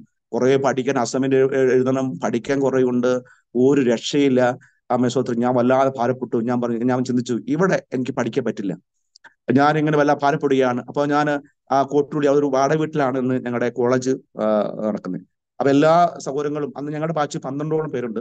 എല്ലാവരും ഉറങ്ങുന്ന സമയത്ത് ഞാൻ മെല്ലെ അവിടെ എണീറ്റ് ഈ ടെറസിന്റെ വാർക്ക മുകളിൽ പോയി ഇങ്ങനെ ഇരിക്കും. എന്ന് പറയും, കർത്താവേ എനിക്ക് പഠിക്കാൻ പറ്റുന്നത്, കാരണം പഠിക്കാൻ മണ്ടനാണല്ലോ, മലയാളം അറിയാതെ വേറെ ഒരു കാര്യം എനിക്ക് അറിയത്തില്ല. കാരണം അന്ന് ഈ പഠിക്കാൻ പോകാതെ ഇതിനു വേണ്ടിയൊക്കെ പോവും. പിന്നെ പലപ്പോഴും സ്കൂളിൽ പോകുമ്പോൾ ഈ രോഗിയായിട്ടുള്ള പ്രശ്നം, പിന്നെ വീടിന്റെ അന്തരീക്ഷം അങ്ങനെയാണ്. അച്ഛനും അമ്മയ്ക്കും വലിയ വിദ്യാഭ്യാസമൊന്നുമില്ല.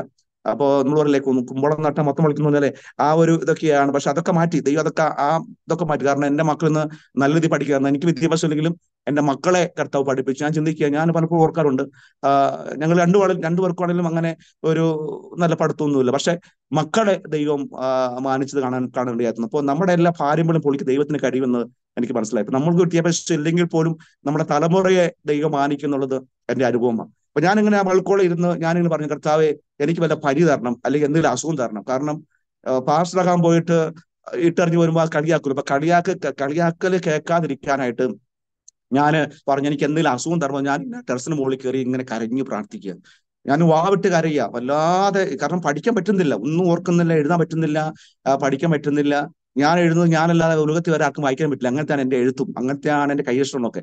അപ്പൊ ഞാൻ ആകെപ്പാടെ ഭാരപ്പെട്ടു. പക്ഷെ അന്ന് ഞാൻ പ്രാർത്ഥിച്ച സമയത്ത്, ഇങ്ങനെ കരഞ്ഞ സമയത്ത്, ഞാൻ അങ്ങനെ അവിടെ ആ ടെറസിന് മുകളിൽ ഇങ്ങനെ അറിയാണ്ട് മയങ്ങി.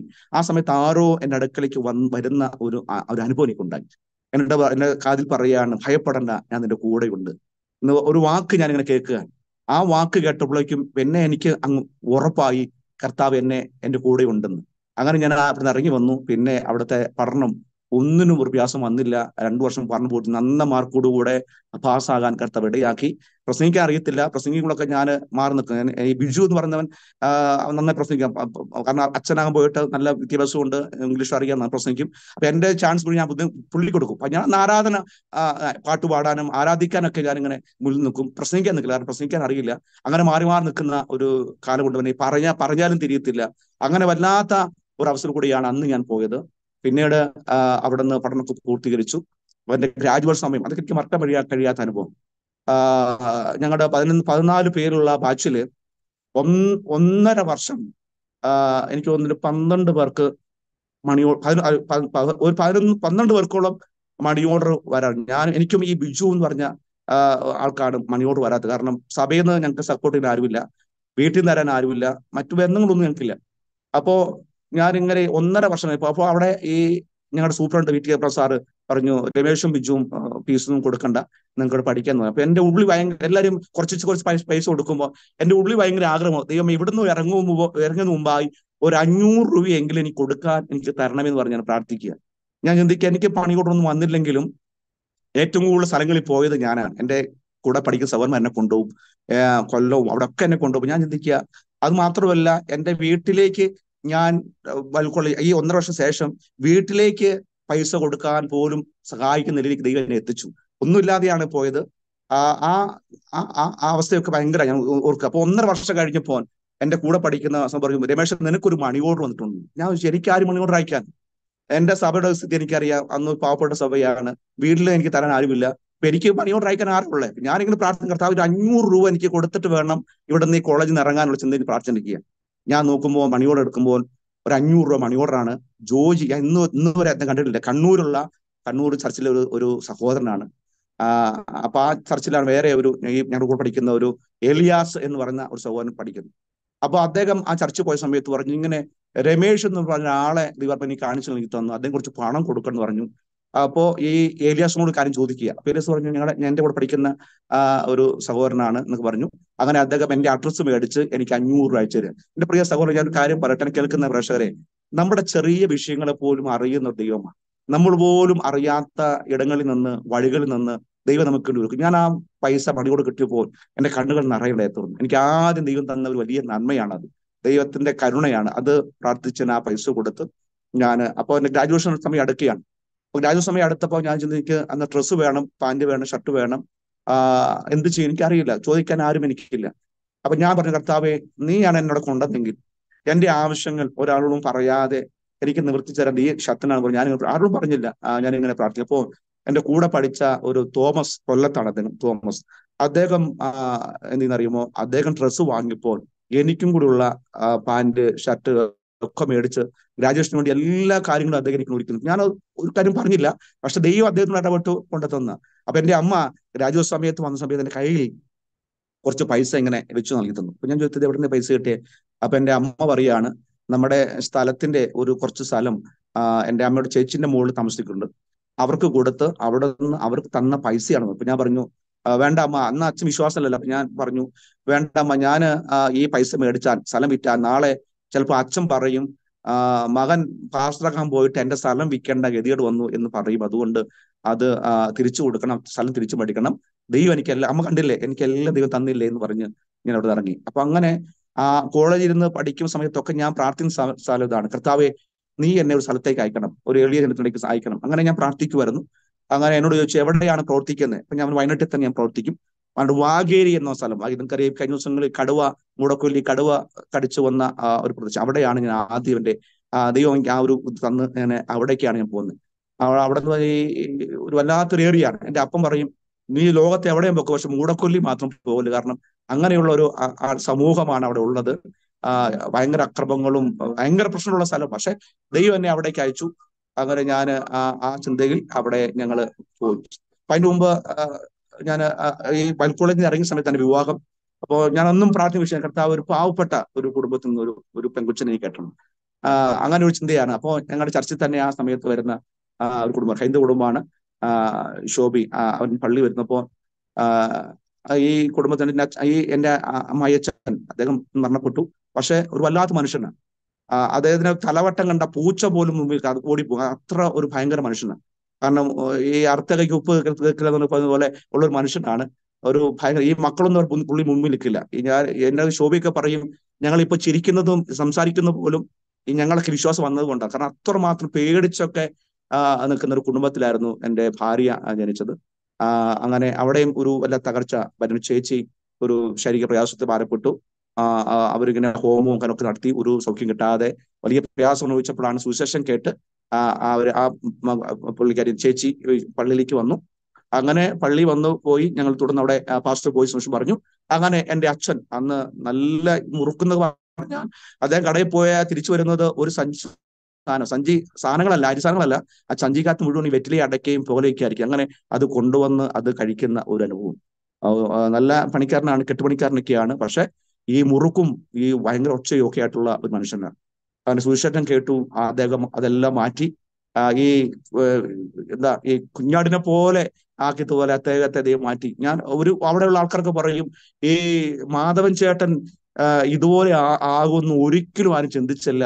കർത്താവിനെ അറിഞ്ഞു സന്തോഷത്തോടുകൂടെ പള്ളി വന്നു, സ്നാനപ്പെട്ടു. ഈ മക്കളും പറഞ്ഞുകൊടുക്കുക, എൻ്റെ അളിയൻ അദ്ദേഹം ഒന്ന് സുവിശേഷനാണ്.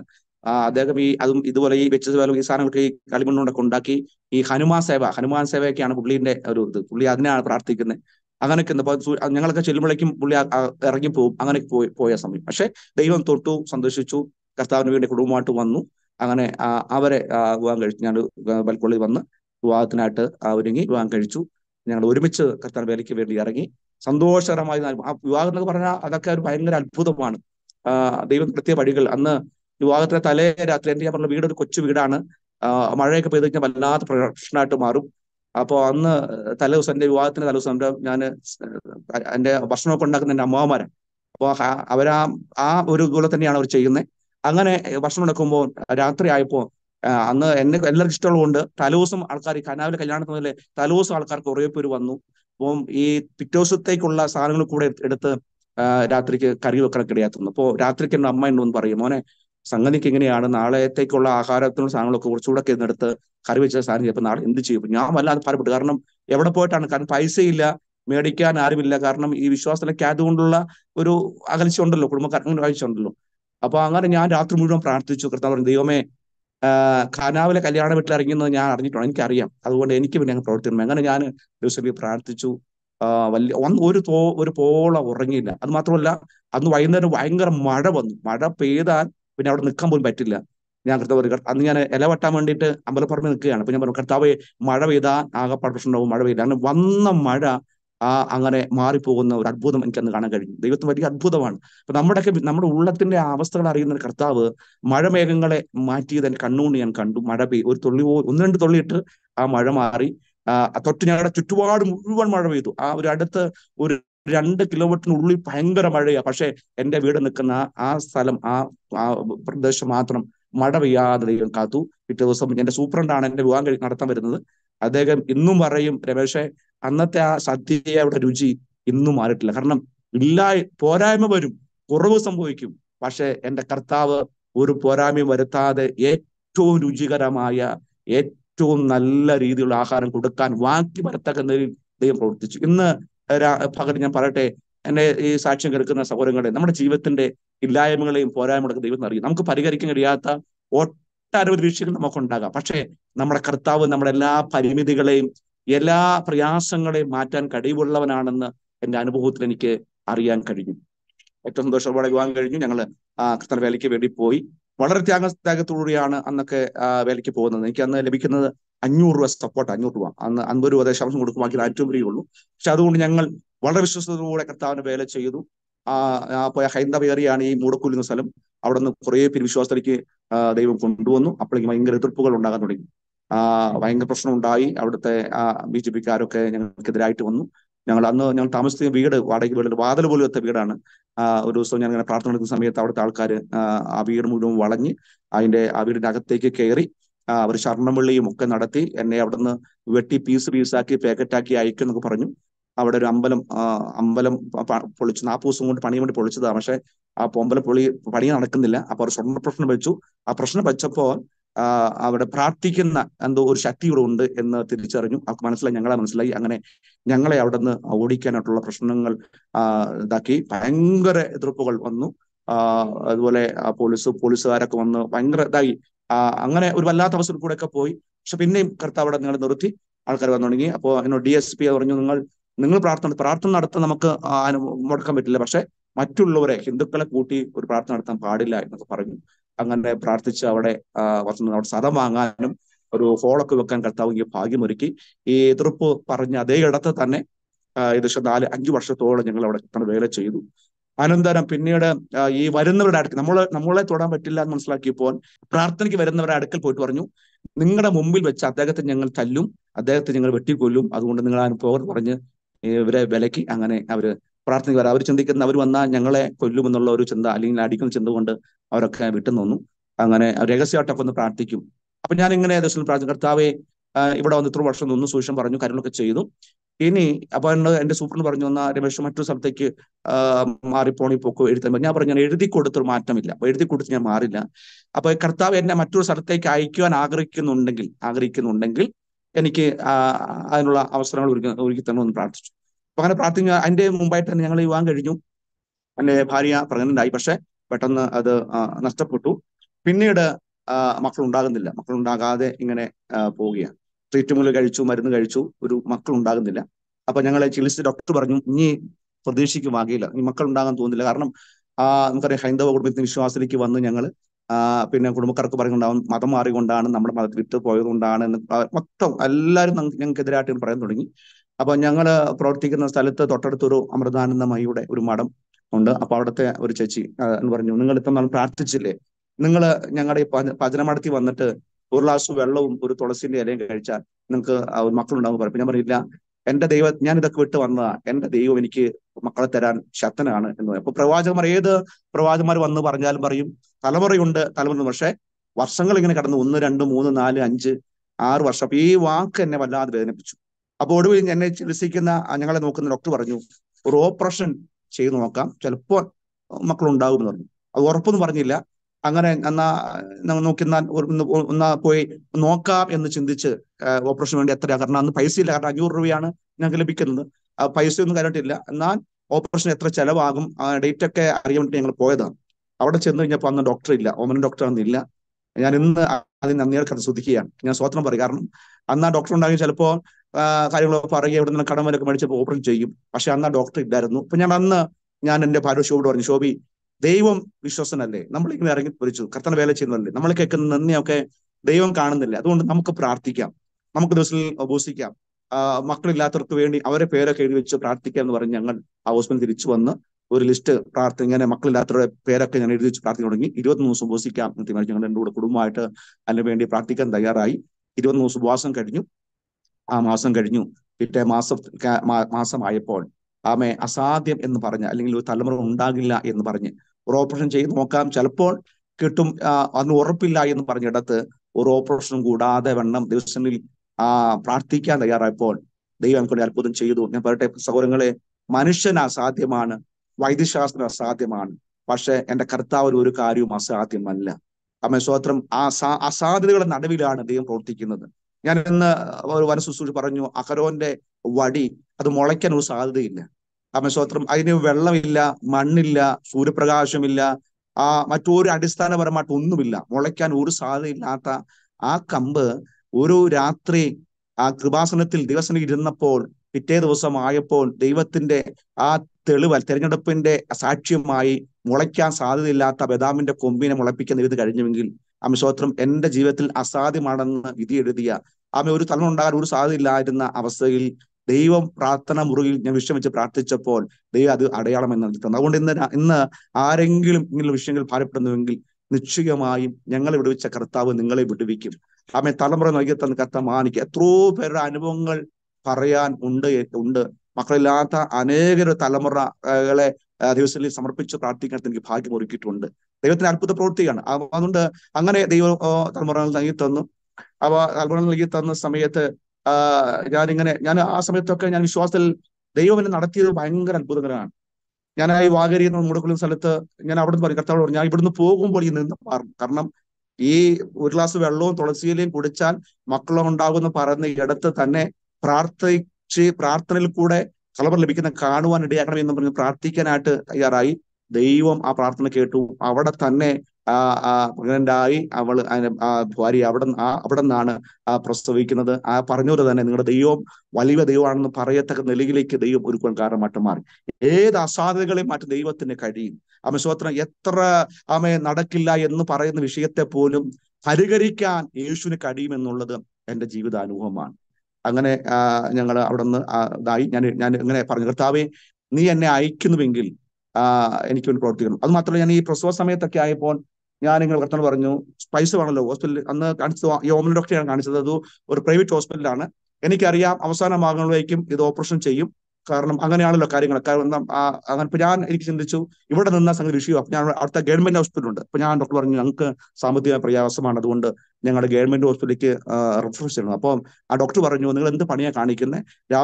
രാവിലെ മുതൽ വൈകുന്നേരം വരെ വെള്ളം കോരിയിട്ട് ഒടുവിൽ കൊണ്ട് കുടമുടയ്ക്കാനാണോ എന്ന് പറഞ്ഞ് എന്നെ കുറെ വഴക്ക് പറഞ്ഞു.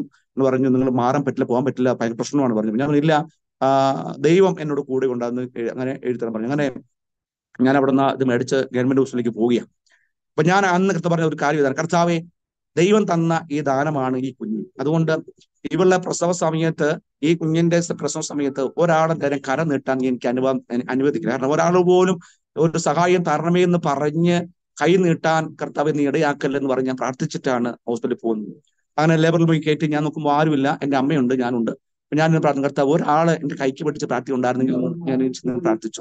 ആ സമയത്ത് പെട്ടെന്നൊരു നിവാസം നടന്നു, അദ്ദേഹത്തോട് പ്രാർത്ഥിച്ചു. പിന്നീട് കുറച്ച് കഴിഞ്ഞപ്പോൾ ഞാൻ കാണുന്നത് എന്നെ സ്നേഹിക്കുന്ന ഒരു കുടുംബം, അദ്ദേഹം അവരെവിടെയാണെന്ന് ഞാൻ എവിടെയാണെന്ന് അവർക്ക് അറിയത്തില്ല.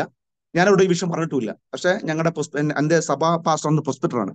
അതായത് ചോദിച്ചു പറഞ്ഞു, രമേശ് അവരിങ്ങനെ ഹോസ്പിറ്റലാണ്, അവിടെ പ്രസവത്തിൽ പോയി. അപ്പൊ അവർ എന്റെ അടുക്കളേക്ക് വരിക. അപ്പൊ ഹോസ്പിറ്റലിലേക്ക് അവർ വരിക. അവർ വന്ന് എനിക്കൊണ്ട് പ്രാർത്ഥിച്ചിട്ട് സഹോദരൻ, അത് പേര് ഞാൻ പറയുന്നില്ല, കാരണം അത് ആ പേര് ഒന്നും ഇഷ്ടമല്ലാത്തതുകൊണ്ട് ഞാൻ പറയുന്നില്ല. അദ്ദേഹം എന്റെ തോളിൽ കൈയിട്ട് ആ ഹോസ്പിറ്റലിലെ ഒരു മൂലയിലേക്ക് കൊണ്ടുപോയി. എന്നിട്ട് ഞാൻ നോക്കുമ്പോൾ തനിക്ക് ഈശോയെന്ന് ഒരു കെട്ട് നോട്ടെടുത്ത് എന്റെ കൈവെള്ളയ്ക്ക് നൽകി തരിക. അപ്പൊ അന്ന് 5000 ഒരു കെട്ട് നോട്ട് ആ സമയത്ത് എന്റെ കൈവെള്ളയ്ക്കകത്ത് അദ്ദേഹം വന്നു. ഞാൻ ചിന്തിക്കുക ദൈവപ്രവൃത്തി എത്ര വലുതാണ്. ഞാൻ പറയും, ഒറ്റ കർത്താവേ എന്റെ ഭാര്യയുടെ ഈ പ്രസവ സമയത്ത് ഒരാളെ നേരം കരന്നിട്ട് നീ അനുവദിക്കല്, ദൈവം എനിക്ക് അല്പം ചെയ്യണമെന്ന് പ്രാർത്ഥിച്ചു. പക്ഷെ അത് കണ്ട എന്റെ ദൈവം ഒരു കുടുംബത്തെ ഞങ്ങളുടെ അടുക്കളേക്ക് അയച്ച് അദ്ദേഹം വരുന്നത് ഈ പൈസയായിട്ടാണ്. പൈസ നൽകി തന്നെ പ്രാർത്ഥിച്ചു. എന്റെ പ്രിയ സഹോദരങ്ങളെ, നമ്മുടെ ചെറിയ ആവശ്യങ്ങളാകട്ടെ വലിയ ആവശ്യങ്ങളാകട്ടെ ദൈവത്തിന് അറിയാം. നമ്മൾ പോലും അറിയാത്ത വഴികളും മുഹാദൻ കർത്താവ് നമുക്കാണ് ഒരുക്കി നൽകി തരും. ദൈവം അങ്ങനെ ഒരു അത്ഭുതം അങ്ങനെ ചെയ്തു, എല്ലാ കാര്യം ഭംഗിയായി ചെയ്തു. അതിനുശേഷം ഞാൻ പ്രാർത്ഥിച്ചു. അങ്ങനെ കണ്ണൂർ ജില്ലയിൽ പുതിയങ്ങാടി എന്ന ഒരു സ്ഥലം, ട്രൈബൽ മേഖലയാണ്, അവിടെ ട്രൈബൽ ചർച്ചാണ്. ആർളം ഫാം കേട്ടിട്ടുണ്ടോ? ആർളം ഫാം. അപ്പൊ അവിടെ നമുക്ക് ട്രൈബൽ ചർച്ച് ഉണ്ട്. അപ്പൊ അവിടേക്ക് എന്നെ ഇവിടെ, അപ്പൊ ഇവിടുന്ന് മുമ്പായിട്ട് ഞാൻ ഒരു 20 ഉപവാസ പ്രാർത്ഥന അന്ന് പുൽപ്പള്ളി ചർച്ച നടക്കി. അന്ന് ജോയ് കുമളി ഒരു അനുഗ്രഹപ്പെട്ട ദിവസനാണ്, അദ്ദേഹമാണ് ശുശ്രൂഷിക്കുന്നത്. അപ്പൊ ഞാൻ എന്റെ പ്രാർത്ഥന, കർത്താവേ നീ എന്നെ അയക്കുന്നുവെങ്കിൽ എന്നോട് സംസാരിക്കണം. അങ്ങനെ ഞാൻ ആ ഉപവാസ പ്രാർത്ഥനയ്ക്ക് പോയി. ആ സമയത്ത് അധിവാസന ദൂത് പറയാണ്, ഇന്നേക്ക് 6 മാസം കഴിയുമ്പോൾ ദൈവം ഒരു വഴി നിങ്ങൾക്കായി തുറക്കും, ഒരു വഴി തുറക്കും, ഒരു ദൈവം നിങ്ങളെ സ്ഥലത്തേക്ക് അയക്കും എന്ന് പറഞ്ഞ് ഞാൻ വന്നു. അപ്പൊ അന്ന് ഇപ്പൊ സ്ഥലം പറ്റുന്ന എന്നോട് സൂപ്രണ്ട് പറഞ്ഞു, അന്ന് രമേശ് സ്ഥലം മാറണമെങ്കിൽ മാറിക്കോ എന്ന് പറഞ്ഞു. വേറെ സ്ഥലം പറയും. അപ്പൊ അവിടേക്ക് പോകാൻ എനിക്ക് മനസ്സ് വരുന്നില്ല. പക്ഷെ പിന്നീട് ഈ ദിവസം 6 മാസം കഴിഞ്ഞ ആ മാസത്തിൽ, ഒരു നവംബർ മാസത്തിൽ എന്റെ സൂപ്രണ്ടിനെ വിളിക്കുകയാണ്, രമേശ് ഇരിട്ടിയിലുള്ള കീഴ്പള്ളി പുതിയങ്ങാടി എന്ന ഒരു ട്രൈബൽ ചർച്ച് ഉണ്ട്, അവിടെ പോയി അടുത്ത ഞായറാഴ്ച സഭാചാരം എടുക്കണം എന്ന് പറഞ്ഞു. ഒരു ട്രൈബൽ ചർച്ചാണ്. അവരിങ്ങനെ സ്റ്റേജിൽ കയറി പാടിയത് കണ്ടിട്ടില്ലാതെ അവരൊന്നും അറിയത്തില്ല. പക്ഷെ ഞാൻ അവിടെ പോവുകയാണ്. അന്ന് അവിടെ ഒരു സ്ഥലമാറ്റ സമയത്തല്ല, ഒരു നവംബർ മാസത്തിൽ അവിടെ ചെന്നു. അവിടെ ചെന്ന് 15 വർഷം അവിടെ നിൽപ്പാൻ കർത്താവ് എനിക്ക് ഇടയാക്കി. ഞാൻ ചെല്ലുമ്പോൾ കുറഞ്ഞ പേരെ, ഒരു 100 പേരിന് താഴെ അന്ന് അവിടെ ഉള്ളൂ. ഞാൻ അവിടെ നിന്ന് തിരികെ വരുമ്പോൾ ഏകദേശം 100-300ഓളം പേരെ കർത്താവ് അവിടെ ദൈവം നൽകി തന്നു. അനേകരെ ദൈവം അവിടെ നിന്ന് വിടുവിച്ചു. സൗഖ്യമാക്കുന്ന ട്രൈബൽ മേഖലയിൽ നിന്ന് അനേക കർത്താവ് അവിടെ നിന്ന് കൊണ്ടുവന്നു. അവിടെ ഹോള് വെക്കുവാനും പണിയൊക്കെ ദൈവം, അതൊക്കെ വലിയ അത്ഭുതമാണ്. അവിടെയൊക്കെ നടന്ന അത്ഭുതങ്ങൾ ഭയങ്കര അത്ഭുതങ്ങളാണ് ദൈവം അവിടെ ഞങ്ങൾക്ക് വേണ്ടിയൊക്കെ ചെയ്തത്. ഞാൻ ഇന്ന് ഓർക്കുന്നുണ്ട്, ഇന്ന് രാവിലെ ഞാൻ ആ കാര്യം പറഞ്ഞു. ഒരു ഫാമിൽ, ആർളം ഫാമിൽ ഞാൻ ഒരു സുവിശേഷവേലയ്ക്ക് വേണ്ടി ഞങ്ങൾ സഭയായി പോയ സമയത്ത് ഒരു സഹോദരി ഞാൻ നോക്കുമ്പോൾ ഇങ്ങനെ ഇരിക്കുന്നാലും കടക്കമില്ല, കാരണം പുറത്ത് വലിയ ഒരു മുഴ, അതുപോലെ TB രോഗം പിടിച്ചിട്ട് ഡോക്ടർമാരൊക്കെ കൈവിട്ടു. അദ്ദേഹം മരിച്ചു പോകും എന്ന് പറഞ്ഞു. ദിവസങ്ങൾ മാത്രമേ ഇനി ഉള്ളൂ എന്ന് പറഞ്ഞ ആ ഒരു വീട്ടിലേക്ക് ഞങ്ങളെ കൊണ്ടുപോയി. അവിടെ പ്രാർത്ഥിച്ചു. ഞാനും വിചാരിച്ചു ഒരിക്കലും ഈ സ്ത്രീ ജീവിക്കത്തില്ല, കാരണം മരിച്ചു പോകുന്നത്, കാരണം കണ്ടാൽ ഒരാൾക്ക് പോലും വിശ്വസിക്കാൻ കഴിയില്ല അദ്ദേഹം തിരികെ വരുമെന്ന് പറയാൻ കഴിയില്ല. പക്ഷെ അന്ന് അവിടെ പോയി സുവിശേഷം പറഞ്ഞു, പ്രാർത്ഥിച്ചു. പിറ്റേ ഞായറാഴ്ച ഞാൻ നോക്കുമ്പോൾ ആ പ്രിയ സഹോദരി പള്ളി വന്നു. ദൈവം ഒരു അത്ഭുതകരം സൗഖ്യമാക്കി. മരിക്കുമെന്ന് പറഞ്ഞ ആ സഹോദരിയെ ദൈവം വിടുവിച്ചു. അങ്ങനെ ഒട്ടനവധി അനുഭവങ്ങൾ വെളിപ്പെട്ടപ്പോൾ കൂട്ടുമായി അവിടേക്ക് ജനം കടന്നു വന്നു. ആ സഭകൾ നിറഞ്ഞു. സഭകൾ പൊളിച്ച് പണിയാൻ കർത്താവ് ഇടയാക്കി. 100 കണക്കിന് ആൾക്കാരെ അവിടെ വിശ്വാസം വന്നു. കുറെ സ്നാനപ്പെടുത്തുവാനൊക്കെ എനിക്ക് തോന്നുന്നു ഞങ്ങൾ 2 പേരൊക്കെ നിന്ന് സ്നാനപ്പെടുത്തിയ അനുഭവങ്ങൾ ഉണ്ടായിട്ടുണ്ട്. അത്ര വലിയ അത്ഭുതങ്ങൾ ദൈവം അവിടെ ചെയ്തു. 15 വർഷം കർത്താവ് എന്നെ അവിടെ നിർത്തി. സ്തോത്രം. അപ്പൊ ആ സമയത്തൊക്കെ ദൈവം നടത്തിയ വഴികളൊക്കെ വലിയ അത്ഭുതങ്ങളാണ്. മറ്റൊരു സാക്ഷിയോടെ ഞാൻ പറയട്ടെ. ഈ അവിടുന്ന് ഞാൻ വേലയ്ക്ക് വേണ്ടി പോയ സമയത്ത്, പോയ പ്രാരംഭ സമയത്തൊക്കെ വളരെ സാമ്പത്തികമായി ഞെരുക്കുമ്പോൾ, കാരണം എളിയ ജലമാണ്, ട്രൈബൽ മേഖല ചെറിയ എളിയ ജലമാണ്, അധികം സാമ്പത്തികമൊന്നുമില്ല. 3 മാസത്തേക്ക് എനിക്ക് വീട്ടിലേക്ക് ഒന്നും കൊടുക്കാൻ കഴിയില്ല. എൻ്റെ അച്ഛൻ അമ്മ സാമ്പത്തികമായിട്ടൊക്കെ ഭയങ്കര പ്രയാസത്തിലായി. അവർക്ക് എനിക്ക് ഒന്നും കൊടുക്കാൻ കഴിയാതെ 3 മാസം എൻ്റെ അമ്മ പിന്നീട് പറഞ്ഞ സാക്ഷ്യമാണ്, പാത്രം കഴുകാൻ ഒരു കഷ്ണം സോപ്പ് പോലും ഇല്ലാതെ എല്ലാം ശൂന്യമായ ഒരു അവസ്ഥ. അപ്പോ എൻ്റെ അമ്മയാണെങ്കിൽ അന്ന് നിത്യയിൽ കഴിഞ്ഞ വർഷം എൻ്റെ അമ്മ മാറ്റപ്പെട്ടു. ഒരു പ്രാർത്ഥന ഒരമ്മയായിരുന്നു എൻ്റെ അമ്മ. വിശ്വാസ ശക്തമായി നിന്നൊരു അമ്മയാണ്. അനേകർക്ക് ആ അമ്മ ഒരു ആശ്വാസമായിരുന്നു. അപ്പൊ നന്നായി പ്രാർത്ഥിക്കും. അപ്പൊ എൻ്റെ അമ്മ ആരും ഇല്ലായ്മ പറയില്ല, ഇങ്ങനെ ഇല്ല എന്നോ അല്ലെ ഭക്ഷണത്തിന് ഒന്നും ഇല്ലെന്ന് പറയില്ല. അപ്പോ ചോറ് വെക്കാൻ അരി ഇല്ലെങ്കിൽ പോലും വെറുതെ മൂടയ്ക്ക് ഇങ്ങനെ അത് ഇടും, ചോറുണ്ടെന്ന് കാണിക്കാൻ വേണ്ടി ഇടും. അപ്പൊ എൻ്റെ അമ്മയുടെ ചേച്ചീന്റെ മോള് അവിടെ തൊട്ടു മോളുണ്ട്.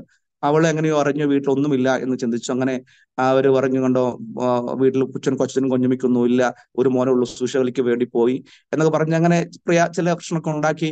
അപ്പൊ മറ്റൊരാൾ പറയാണ്, അവരുടെ ദൈവം നൂലെ കെട്ടിറക്കുന്ന ദൈവമല്ലേ, അവരുടെ ദൈവം വണ്ടിക്ക് സാധനം ഇറക്കി കൊടുക്കുന്ന ദൈവമല്ലേ, അവർ അമേരിക്കയിൽ ഇഷ്ടം പോലെ പണം കിട്ടുന്നില്ലെന്നൊക്കെ പറഞ്ഞ് ഇങ്ങനെ ഒരു വല്ലാത്ത അവസ്ഥ എൻ്റെ അമ്മ കേട്ടു. എൻ്റെ അമ്മയ്ക്ക് വലിയ ഭാരമായി. എൻ്റെ അമ്മ അന്നത്തെ ആ ചെറിയ റൂമിന്റെ അകത്ത് പോയി പ്രാർത്ഥിച്ചു. കർത്താവേ, ഒറ്റ മോനേ ഉള്ളൂ, നിന്റെ വിലയ്ക്ക് വേണ്ടി അയച്ചു, ഞങ്ങളുടെ അവസ്ഥ അങ്ങേക്കറിയാൻ പറഞ്ഞ് പ്രാർത്ഥിച്ചു. പിറ്റേ ദിവസമായപ്പോൾ എൻ്റെ കൂടെ പഠിച്ച് വർഷങ്ങളായി ഞങ്ങൾ പലപ്പോഴും പഠിച്ച ഒരു സഹോദരൻ, അദ്ദേഹം OML പോയി അവിടുന്ന് ഒരു സായിപ്യത്തിന് വിവാഹം കഴിച്ച് അദ്ദേഹം വന്നു. അദ്ദേഹം എൻ്റെ അച്ഛനെയും അമ്മയും കാണാൻ വേണ്ടി വരികയാണ്. അവർ വരുന്ന സമയത്ത് അദ്ദേഹത്തിന് വാഗണർ കാറ്, ആ കാറിന്റെ അകത്ത് നിറച്ചു സാധനങ്ങളുമായിട്ട് വരുന്നത്. ഒരു 3 മാസത്തെ വീട്ടിൽ എന്തൊക്കെ വേണം, തല ചീകാൻ ചീപ്പ് മുതൽ കണ്ണാടി മുതൽ എന്തൊക്കെ വേണമോ, ഒരു വീട്ടിലേക്ക് എന്തൊക്കെ വേണമോ അത് മുഴുവനുമായിട്ട് ആ കുടുംബം അവിടെ ഇറങ്ങി വന്ന് ചിന്തിക്കുക. ഒന്ന് ഓർക്കൂ പ്രിയരെ, ദൈവത്തിന്റെ വേലയ്ക്ക് വേണ്ടി ഒരുവനെ വിട്ടതുകൊണ്ട് വീടിന്റെ അകത്ത് ശൂന്യത എന്നും ആകാൻ ദൈവം അനുവദിക്കത്തില്ല. ദൈവം അത്ഭുതങ്ങളെ ചെയ്യും. പിന്നീട് എൻ്റെ അമ്മ അത് പറഞ്ഞപ്പോൾ ഞാനോട് ഒരു പറഞ്ഞു, പിന്നീടാണ് ഇതെല്ലാം കഴിഞ്ഞപ്പോഴാണ് പറയുന്നത് ഇങ്ങനെ ഒരു അനുഭവം ഉണ്ടായി. അപ്പൊ ദൈവം നമുക്ക് കരുതുന്നത് എത്ര വലുതാണ് അല്ലെ. തന്റെ ഭക്തനായിരിക്കുന്ന ഏലിയാവിന് വേണ്ടി ഒരു കാക്കയെ ദൈവമായപ്പോഴേ ആയി തീർന്നു. ദൈവത്തിന്റെ വാക്ക് കേട്ട് പോകാൻ നാം തയ്യാറായാൽ നമുക്ക് ഇവിടെ ദൈവം കരുതും. ഞാൻ പറഞ്ഞു, സുവിശേഷവലിക്ക് ഇറങ്ങാൻ ഒറ്റ കാരണം, ഒറ്റ പദമാണ്, ആദ്യം എന്റെ രാജ്യവും നീതിയും അന്വേഷിക്കുക. ആ ഒരൊറ്റ വാക്കിലാണ് എല്ലാം മറന്ന് എല്ലാം വിട്ട് കർത്താവിന്റെ വേലയ്ക്ക് വേണ്ടിയാ പോയത്. അങ്ങനെ പോയി ദൈവം അത് അത്ഭുതം ചെയ്തു. അത്ഭുതം നിന്ദിച്ചവരുടെ നടുവിൽ ദൈവം മാനിച്ചു. സ്തോത്രം. അതുപോലെ തന്നെ അവിടെ മറ്റൊരു അത്ഭുതം എന്ന് പറഞ്ഞത്, ഞങ്ങളുടെ ആ പ്രദേശത്ത് വെള്ളമില്ല. വെള്ളമില്ലാതെ കുറെ ദൂരം പോകണം. വെള്ളത്തിനൊക്കെ പോകണമെങ്കിൽ രാത്രി 12 മണിക്കൊക്കെ പോയാലേ കിണറ്റിന് വെള്ളം കോരിക്കൊണ്ട് വരുമ്പോൾ അത്രമാത്രം പ്രയാസം. അപ്പോ ഈ എന്റെ സഹോദരൻ അദ്ദേഹം അമേരിക്ക പോയപ്പോൾ അവിടുത്തെ ഒരു സായിപ്പിന് ഇന്ത്യയെക്കുറിച്ച് വെളിപ്പാട്, ഇന്ത്യയിൽ വരിക ബോർവീട് കുഴൽക്കണ്ട് കുത്തുക. അപ്പൊ ഇദ്ദേഹത്തിന് ഇന്ത്യ എന്താന്ന് അറിയത്തില്ല, കുഴൽക്കണ്ട് എന്താണെന്ന് അറിയത്തില്ല. ദൈവം പുള്ളിയോട് പറയാണ് ഇന്ത്യയിൽ പോകണം, ഒരു കുഴൽക്കണ്ട് കുത്തി കൊടുക്കണം. അങ്ങനെയാണ് എന്റെ സ്നേഹിതൻ അവിടെ ചെല്ലുന്നത്. അപ്പൊ അദ്ദേഹത്തോട് ഈ വിഷയം പുള്ളി പറഞ്ഞു. അങ്ങനെ പറയാൻ എന്താ കുഴപ്പമില്ല, ഇന്ത്യ വന്ന ഇഷ്ടംപോലെ വെള്ളമുള്ള സ്ഥലം കൊണ്ട് നമുക്ക് പോയി കോഴിക്കോട് കുത്താലെന്ന് പറഞ്ഞിട്ട് അതിനെ കൊണ്ടുവരികയാണ്. അപ്പൊ അദ്ദേഹം അന്ന് ഈ പുൽപ്പള്ളി ഭാഗത്തൊക്കെ ഭയങ്കര വെള്ളത്തിന് ക്ഷാമമുള്ള സമയത്ത് അപ്പൊ അവിടെ പാടിച്ചറ എന്ന സ്ഥലത്ത് ഒരു കുഴൽക്കണ്ട് കുത്താന്നൊക്കെ ഓർത്ത് ഇവർ ഇരിക്കാൻ എല്ലാ പ്ലാനൊക്കെ ചെയ്തു. അപ്പൊ എന്നോട് ഈ ജശ്വന്ത് എന്ന് പറഞ്ഞ ജശ്വന്ത് ഹരിയാണ് പറഞ്ഞു, രമേശേ, ഞങ്ങള് നാളെ ഈ പുൽപ്പള്ളി പോയി ഒരു കുഴൽക്കണ്ട് കുത്താൻ പോവാ. അപ്പൊ അതുകൊണ്ട് നീ ഒന്ന് പറഞ്ഞപ്പോ ഞാൻ പറഞ്ഞു, എന്റെ പൊന്നു ശിശുവേട്ടാ, ഞങ്ങളോട് വെള്ളമില്ലാതെ വല്ലാതെ ഭാരപ്പെടുകയാണ്. ആ കുഴൽക്കണ്ട് ഞങ്ങൾക്ക് കുത്തി തരുവാണെങ്കിൽ നന്നായിരുന്നു. പറഞ്ഞു, അത് പ്രയാസമാണല്ലോ, അന്നൊരു കാര്യം ചെയ്യും, ഒറ്റ ദിവസം ഉണ്ട്, ഒറ്റ ദിവസം കൊണ്ട് കാര്യങ്ങളൊക്കെ ക്രമീകരിച്ചു കഴിഞ്ഞാൽ കുഴൽക്കണ്ട് കുത്തി തരാൻ പറഞ്ഞു. അങ്ങനെ ഞാൻ നോക്കുമ്പോൾ ഞങ്ങളുടെ വീടിന്റെ മുകളിലെ ഈ റോഡ് പണിക്ക് വേണ്ടി ബോളർ ഇറക്കിയിട്ടിരിക്കുക. അപ്പോ ഈ കുഴൽക്കണ്ട് കുത്താൻ വരാൻ പറ്റുന്ന വണ്ടിയൊന്നും വരാൻ ഒരു ചാൻസും ഇല്ല. അപ്പൊ അവിടുത്തെ ആൾക്കാരൊക്കെ പറഞ്ഞു നടക്കില്ല കാര്യങ്ങൾ. അപ്പൊ ഞാൻ എന്ത് ചെയ്തു, വിശ്വാസം കൂടെ ഇറങ്ങി ആദ്യം കല്ല് അങ്ങ് പെറുക്കാൻ തുടങ്ങി. അപ്പൊ ആൾക്കാരൊക്കെ കൂടി അങ്ങനെ വണ്ടി വന്നു. ഈ മിഷ്യൻ വെച്ച് നോക്കുന്ന ആൾക്കാർ വന്ന്, വെള്ളമുണ്ട്, 60 അടിക്ക് വെള്ളം കാണും എന്നൊക്കെ പറഞ്ഞു. പിന്നെ പാറയെന്ന് പറഞ്ഞു.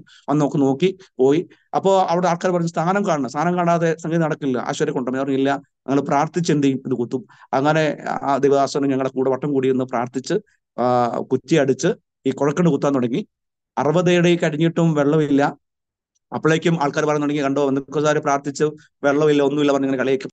കർത്താവേ, ഞാൻ മാനന്തവാടി പോയി ബസ് ഇറങ്ങുമ്പോൾ ഞാൻ കേൾക്കണം വെള്ളം കണ്ടു എന്ന് കേൾക്കണം. അപ്പൊ എല്ലാവരും പിരിഞ്ഞു പോയി, വെള്ളം കാണില്ല എന്നൊരു ചിന്ത വന്നു. പക്ഷെ ഞാന് ആ മാനന്തവാടി പോയി ബസ് ഇറങ്ങിയപ്പോൾ ഒരു ഫോൺ കോൾ വന്നു, വെള്ളം കണ്ടുവന്നു. ഒന്ന് ഓർത്ത് നോക്കിയ ദൈവം പ്രവൃത്തി വെളിപ്പെട്ടു. അപ്പം നിന്നിച്ചൊരൊക്കെ അതായി അവിടെ 300 അടി താഴ്ത്തി വെള്ളം അടിച്ചു. കറണ്ടില്ല ആ സമയത്തും കറണ്ടില്ല, വെള്ളം ഇതില്ല. അങ്ങനെ എന്ത് ചെയ്യുന്ന അറിയുമോ, ഇവര് ഈ കുഴൽക്കണ്ട് അടിച്ച് 300 അടി താത്തി അവിടെ നിന്ന് ഈ തൊട്ടിയിട്ട് കോരുന്ന ക്രമീകരണം നടത്തി.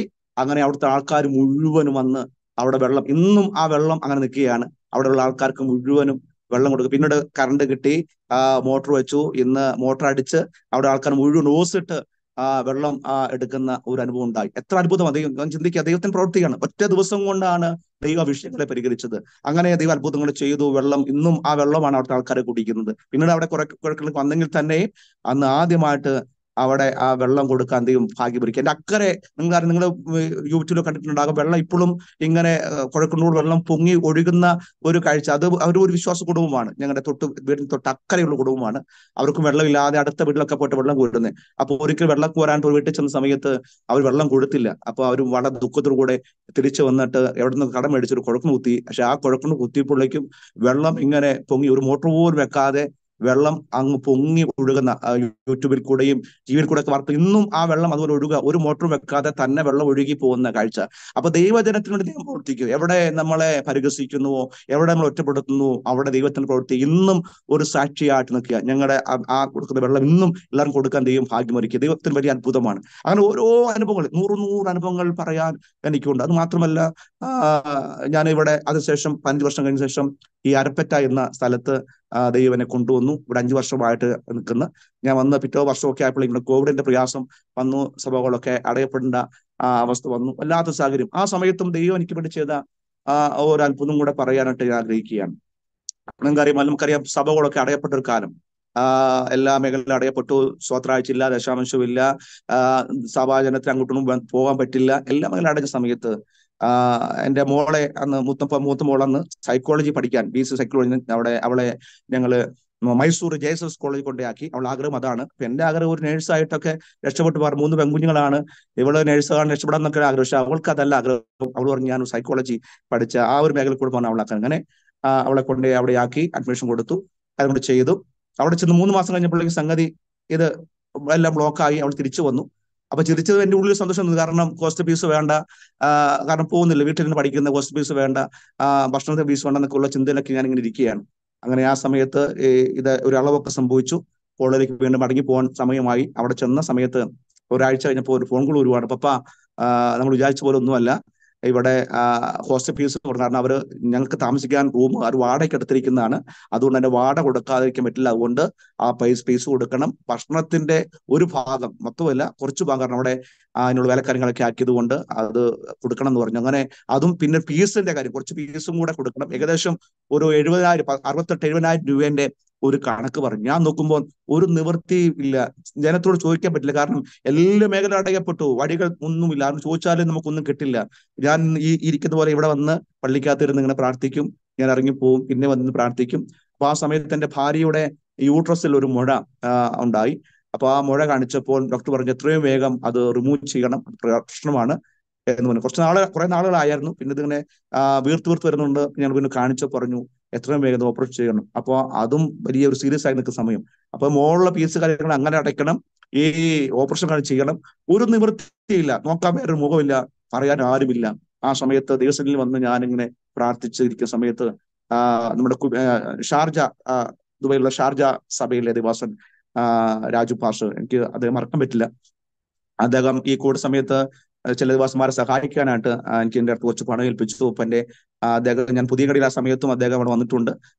ദൈവസഭയെ സഹായിച്ചിട്ടുണ്ട്, പണിക്ക് സഹായിച്ചിട്ടുണ്ട്. അപ്പോൾ അദ്ദേഹം എന്നെ നന്നായിട്ട് അറിയാം, എൻ്റെ കാര്യങ്ങളെല്ലാം നന്നായിട്ട് അറിയാവുന്നതുകൊണ്ട് അദ്ദേഹം എന്നെ വിളിച്ചു ചോദിച്ചു, അന്ന് സൂമിലാണ് നടക്കുന്നത്, അവിടുത്തെ ആരാധനയിൽ ഒരു വെള്ളിയാഴ്ച ദിവസം മെസ്സേജ് കൊടുക്കാൻ പറ്റുമെന്ന് ചോദിച്ചു.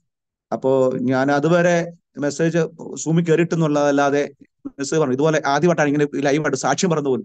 പ്രസംഗ സമയത്ത് സാക്ഷ്യം പറയില്ല, തുടർമാനമായിട്ട് ഇങ്ങനെ സാക്ഷ്യം പറഞ്ഞ ഒരു അനുഭവമൊന്നുമില്ല. അപ്പൊ ഞാൻ പറഞ്ഞു കുഴപ്പമില്ല പക്ഷെ ഞാൻ പ്രസംഗിക്കാം എന്ന് പറഞ്ഞു. അങ്ങനെ വെള്ളിയാഴ്ച ദിവസം ദൈവത്തിന് പങ്കുവെച്ചു. ഈ വിഷയങ്ങളൊക്കെ ഞാൻ തൊട്ട് ഇങ്ങനെ പ്രാർത്ഥന വിഷയം പോലെ പറഞ്ഞു. വൈകുന്നേരം ആയപ്പോഴും എൻ്റെ ഫോണിലേക്ക് ഒരു മെസ്സേജ് വരികയാണ്. ആ മെസ്സേജ് നോക്കുമ്പോൾ ഒന്നും കുറച്ച് പൂജ്യവും കണ്ടു. അപ്പൊ ഞാൻ കൊടുത്ത് 10,000 രൂപ ആ സഭ എനിക്ക് നൽകി തന്നു. സന്തോഷം, അത്ര പൈസയെങ്കിലും കൊടുക്കാമെന്ന് കൊടുത്ത് ഞങ്ങൾ സ്വോത്രം പറഞ്ഞു നോക്കുമ്പോൾ പൂജ്യത്തിന്റെ എണ്ണം അങ്ങനെ കുറച്ചുകൂടെ കൂടുതലായിട്ട് കാണാൻ കഴിഞ്ഞു. അപ്പൊ ഞാൻ എൻ്റെ ചെറിയ മോളോട് ചോദിച്ചു, മോളെ ഇത് നോക്കി എത്രയാണോ? അപ്പൊ പറഞ്ഞു പപ്പ ഇത് 1,00,000 രൂപയാണെന്ന് പറഞ്ഞു. ഞാൻ ചിന്തിക്കുകയാണ്, എല്ലാ മേഖല അടയപ്പെട്ടു, ചോദിക്കാൻ ആരും നമുക്കില്ല, പറയാൻ നമുക്ക് ആരുമില്ല, അല്ലെ? ഞാൻ നേരത്തെ പറഞ്ഞ പോലെ അഹരോന്റെ വഴി തളർക്കാൻ അവിടെ വെള്ളമില്ല, അവിടെ മഴയില്ല, സൂര്യപ്രകാശമില്ല, വായുസഞ്ചാരം നമ്മൾ കണ്ട, കാരണം റൂമാണ് ഒരു അടിസ്ഥാനപരമായിട്ട് ഒന്നുമില്ല. പക്ഷെ ഒന്നും ഇല്ലാത്തപ്പോഴും ദൈവം തിരഞ്ഞെടുക്കവന്റെ വഴി തളർത്തുപോലെ എല്ലാം മേലെ അടയപ്പെട്ടു, ഹോൾ അടയപ്പെട്ടു, ചോദിക്കാൻ ആരുമില്ല, ഒന്നുമില്ല. പക്ഷെ ആ ഒരു പ്രസംഗം വന്ന് പ്രസംഗിച്ചു. ആ ദൈവസഭ ഞങ്ങളെ കരുതി എൻ്റെ മകളുടെ കാര്യങ്ങളൊക്കെ ചെയ്യാനും, ഭാര്യയുടെ ഓപ്പറേഷൻ കഴിഞ്ഞ വലിയ അത്ഭുതമാണ്. അവൾ ഓപ്പറേഷൻ ചെയ്ത ശേഷം യൂട്രസ് അടക്കം ഏകദേശം 8 കിലോ ഉണ്ടായിരുന്നു. 8 കിലോ ഞങ്ങൾക്ക് അറിയത്തില്ലായിരുന്നു, എന്റെ ഭാര്യയ്ക്ക് അറിയില്ല. ഞാൻ ചിന്തിക്കുക, ഇന്നെങ്ങാനും 8 കിലോ ഉണ്ടായിരുന്നൊക്കെ അറിഞ്ഞ ചിലപ്പം ഓപ്പറേഷനും ചിലപ്പം ആളുണ്ടാകും, കാരണം ടെൻഷൻ അടിച്ചുകൊണ്ട് വല്ലാതായി പോനെ.